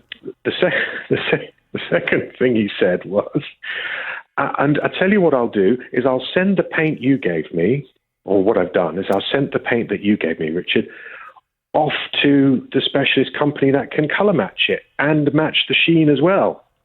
And then they'll give that paint to the painter and he'll do a sample and get it over to you. Now, I thought that's what we'd already done, but obviously not. Well, I don't know. I thought that the decorator was going to be doing the paint match rather than the company that makes the paint doing the paint match. Well, reading between the lines, if I understood his email, it sounds like what happened is he went to a paint retailer and asked them for their closest colour match to this particular well-known brand of paint and this particular colour, rather than colour matching it, if you see what I mean. And they gave him a pot off the shelf of what they thought was the closest thing. Now it sounds like we finally got the paint actually to be properly colour matched and sheen matched, which is what I thought we were going to do originally. Anyway, it sounds like things are moving forwards, but it does feel like I'm in a washing machine going round and... Well, I was going to say, I'm a little bit worried, Richard, and I don't know what's the most delicate way of putting this. I'm a bit worried that we might all be dead before your bookcase is ever painted with the kind of paint that you need it to be painted with, in the kind of finish and the colour that you need it to be painted with. I mean, this is just ridiculous. I'm not getting any younger, Jonathan, that's for sure. None of us are. None of us are, Richard. I mean, I was just a boy when you first contacted my programme. Now look at me. It's this case that's done it to you as well, I'm sure. Dear, well, it certainly caused one or two grey hairs, that's for sure. I mean, I'm just trying to work out, would it be easier to say to this guy, to say to the decorator, what kind of paint can you put in your machine? Can you put, because the original colour was Farrow and Ball. It was a Farrow and Ball paint, yeah? Yeah. Okay. So it might be easier to say, can you put Farrow and Ball paint in your machine? Because if so, I will purchase some tins of Farrow and Ball paint with a whatever finish you need, modern eggshell or estate eggshell or whatever it may be, and you can put that in your machine. Or does it need to be Dulux? If so, what I can do is I can go and colour match it and get them to produce the tins, and we'll get Mr. What's-His-Face, the original guy, to reimburse you for the cost of the paint. You know, it might just work. And I remember in those DIY shops, they used to have machines where you go and put your paint in and they would colour match it and it would come out with exactly the same. I thought it was that easy, to be honest. Yes, the only thing I don't know, And I think there is such a limited number of people that do this kind of painting. What I don't know is, can you just tip a tin of Dulux or Farrow and Ball or Crown or what Laura Ashley or whatever kind of paint it is, can you just pour that into this machine and the machine sprays it? Or does it have to be a specific kind of paint in order to work with these air spray machines? Because it might be if you use the wrong paint, it clogs it all up. I don't know.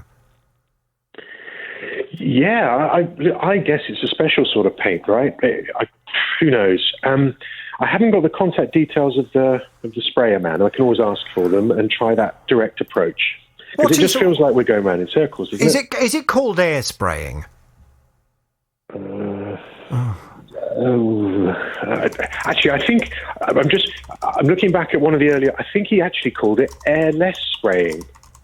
I'll tell you why. Because the guy sent round one of his many previous attempts to repaint this, because it's been repainted several times.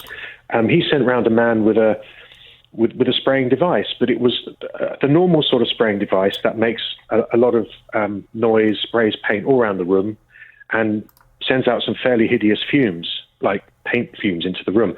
And the guy who was using that gave up halfway through and said he was suffocating doing it indoors and it wasn't going to work. So he left. You see, I think it is a bit more complicated. We've gone the airless spraying. Yeah, I think it is more complicated. I mean, I'm just having a little look here. Types of paint you can use in a sprayer.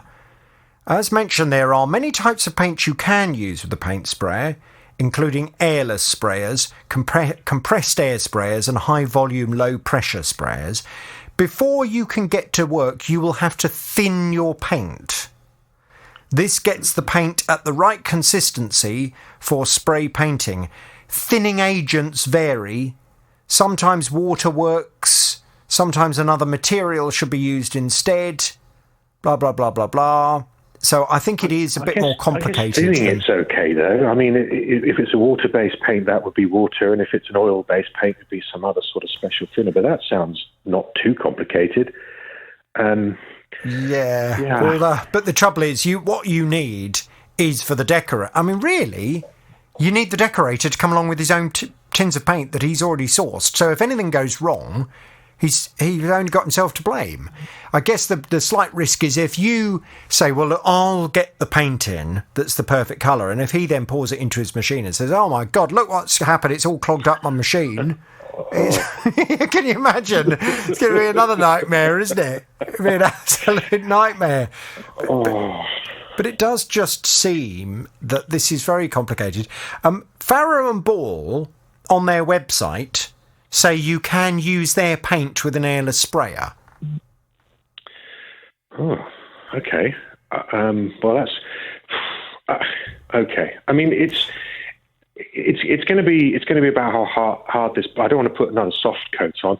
No, and that's the problem, isn't it? Because if it's the case that a Farrow and Ball eggshell finish paint is not as hard and durable as, for example, a Crown eggshell paint or a Dulux eggshell paint or some other brand, then you don't really want that, because you're back to square one again, aren't you?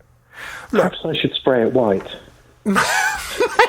You should have just left it natural wood colour. Whose idea was it to paint it? Is it too late to sand it down to wood? I think it probably is. Right, look, I tell you what. I would go back to him, ask him if he can tell you what kind of paint he needs, and let's work back from there and see if we can source it and get it colour matched. And maybe you bet. Maybe that way, the decorator that can then still come in April, rather than having to wait for months more, because this is just going to keep dragging on. Richard, listen, we'll leave it there. We'll talk very soon. Now, Sandra's other half purchased an air fryer on an auction site. The problem is, despite waiting for a couple of weeks for delivery, it hasn't turned up. My husband buys up electrical bits and pieces that need repairing, and he repairs them and then sells them on. It was a second-hand one. It was on for spare and repair. I know it's not a lot of money, it's the principle of the thing. He's electrical engineer, he's retired. There's something to do, you see. Takes over my kitchen, but, We didn't receive it on the 18th, so I got in touch with the seller. They got in touch with the delivery company and didn't get very far. They said, it had been delivered. she sent us a copy of the label, and the address was right, the postcode was right. So I said, right, well, there's only 34 dwellings in this road. Give me the number. I'll go and get it. They said, oh, can't do that. We'll get in touch with the driver. He can go and pick it up and then deliver it to you. You'll get a phone call in an hour. We never got the phone call. Well, God knows where it's gone. I mean, it's obviously either been delivered to the wrong house or goodness knows where it is. But the simple fact is, Sandra and her husband had paid for this item. So what's the company had to say that they used to buy the product through about the money they had spent? Are they prepared to refund it? Well, I've been off to have a word with them. Sandra's back on the JVS show now. Hello, Sandra. Hello. Hi. So I got straight on to eBay. That's the company that you'd purchased this product through. Yes. And they have come back. They've not given very much information other than to say that our eBay money-back guarantee ensures that if a buyer hasn't received what they've ordered, the money they have spent is quickly refunded. They then go on to say that I should ask you whether you have in fact raised this through their resolution centre. Have you? Yes, I did. And we did have a rebate, a refund rather, but it was pending. And the item arrived yesterday. You're joking? No. Really? It came yesterday, lunchtime yesterday. Well, yes. Isn't that spooky? It is, isn't it? Isn't that spooky? So after all this time of that air fryer having disappeared into the ether, yes, miraculously it turns up. I've asked the seller now to cancel the payment. Right. Well, yes. So, and was there any explanation as to where it had been all this time? No. Apart from that large, they said it had been delivered to that large company that gets a lot of parcels every day. Right. Oh well, there we go. So is your husband has a big smile on his face? Does he? Has he had his soldering iron out? He's more or less sorted it. To be quite honest, it turns out it was a thermal fuse that had blown. Gosh. So he's got the part on order, and hopefully it won't be long.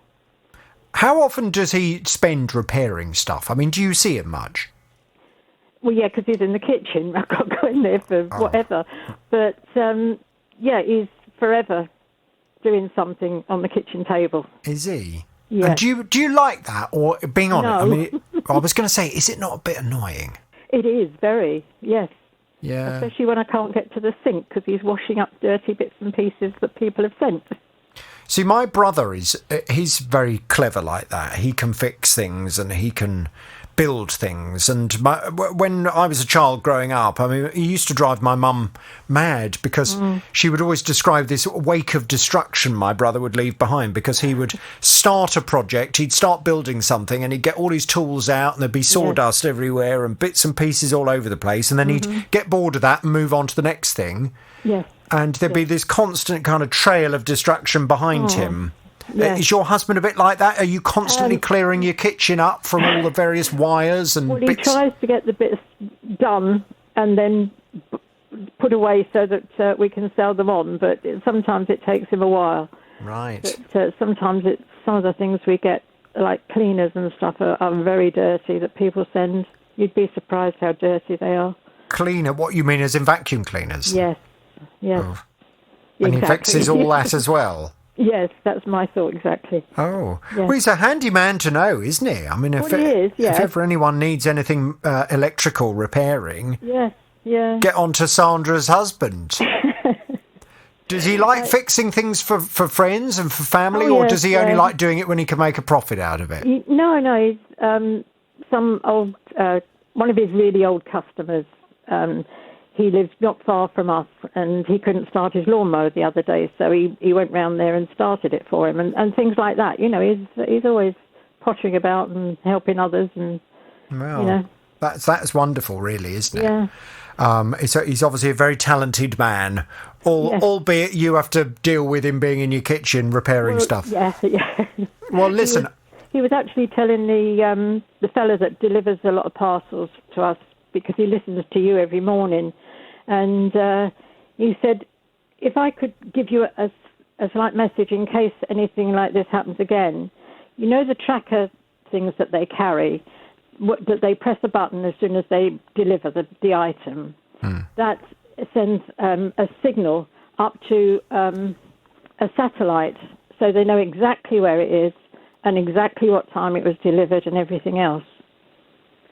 He asked me to give you that bit of information. To give me that information? Yes, just in case this sort of thing happens again. So whichever yeah, but what does he want me to exactly do? Do you want me to tap into the satellite to work it out? I mean, No, it was just sort of saying a lot of people don't realise that. So, if a parcel goes missing, then they can track it. They know exactly where it is. Yes, the company concerned, who is responsible for delivering it, should know where it's gone. I mean, that's the simple fact. Anyway, listen, I mean, it sounds all very peculiar, but we won't dwell too much on it because you've got it now and you've got a happy husband.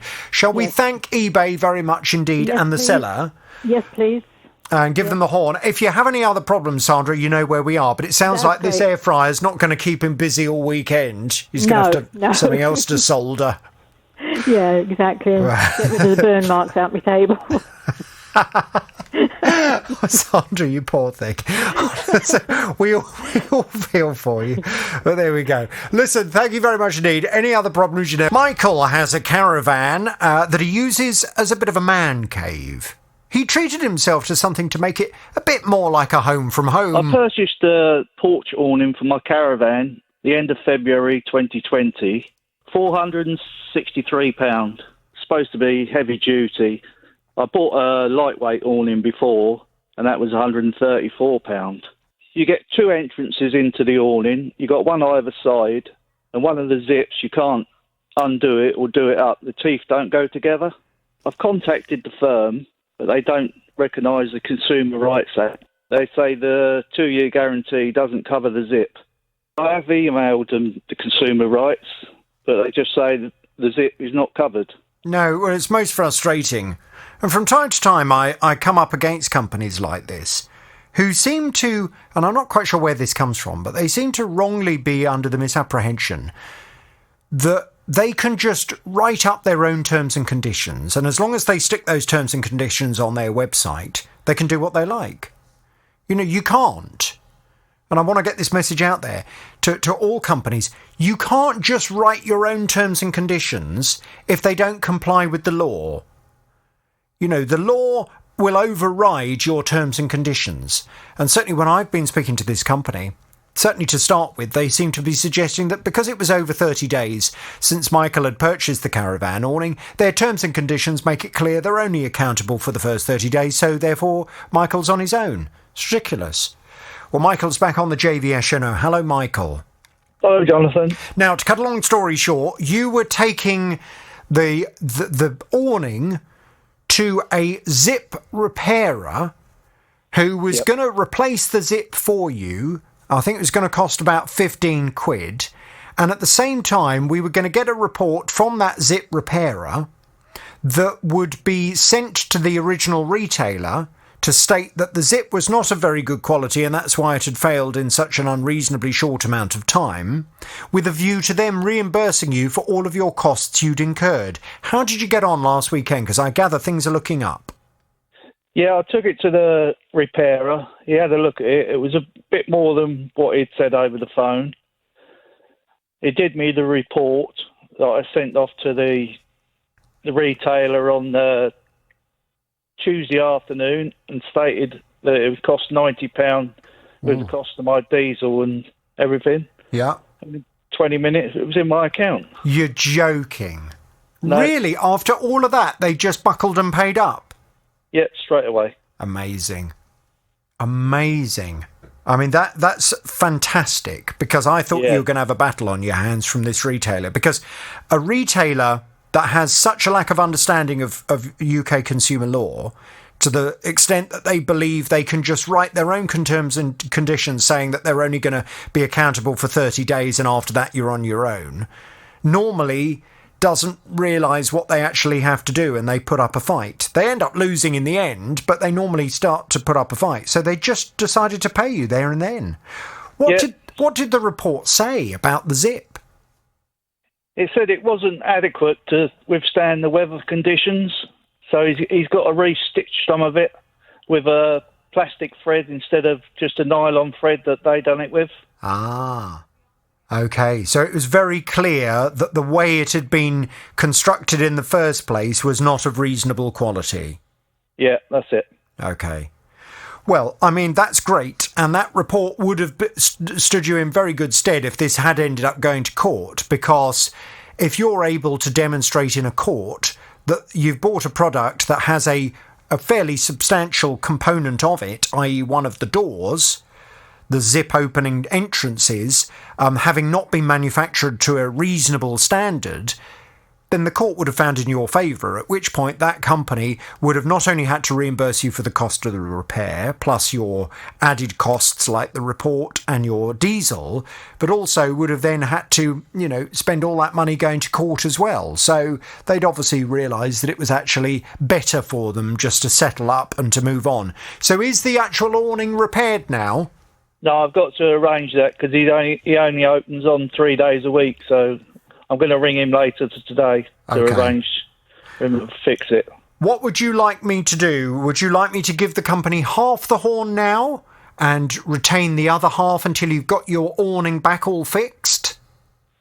No, I think he's pretty confident that he can do it, so give him the full horn. Okay, fine. Well, in that kind of mood, Michael, let's give him the full horn. If you do have any problems, though, I can always retract it, so do come back to me, won't you? All right, lovely. Thank you very much for your help. Brilliant. Well done to you, and well done to that Zip expert. Thank you so much for your report. That seems to have won the day. And for the company who's paid up so promptly, here's your horn.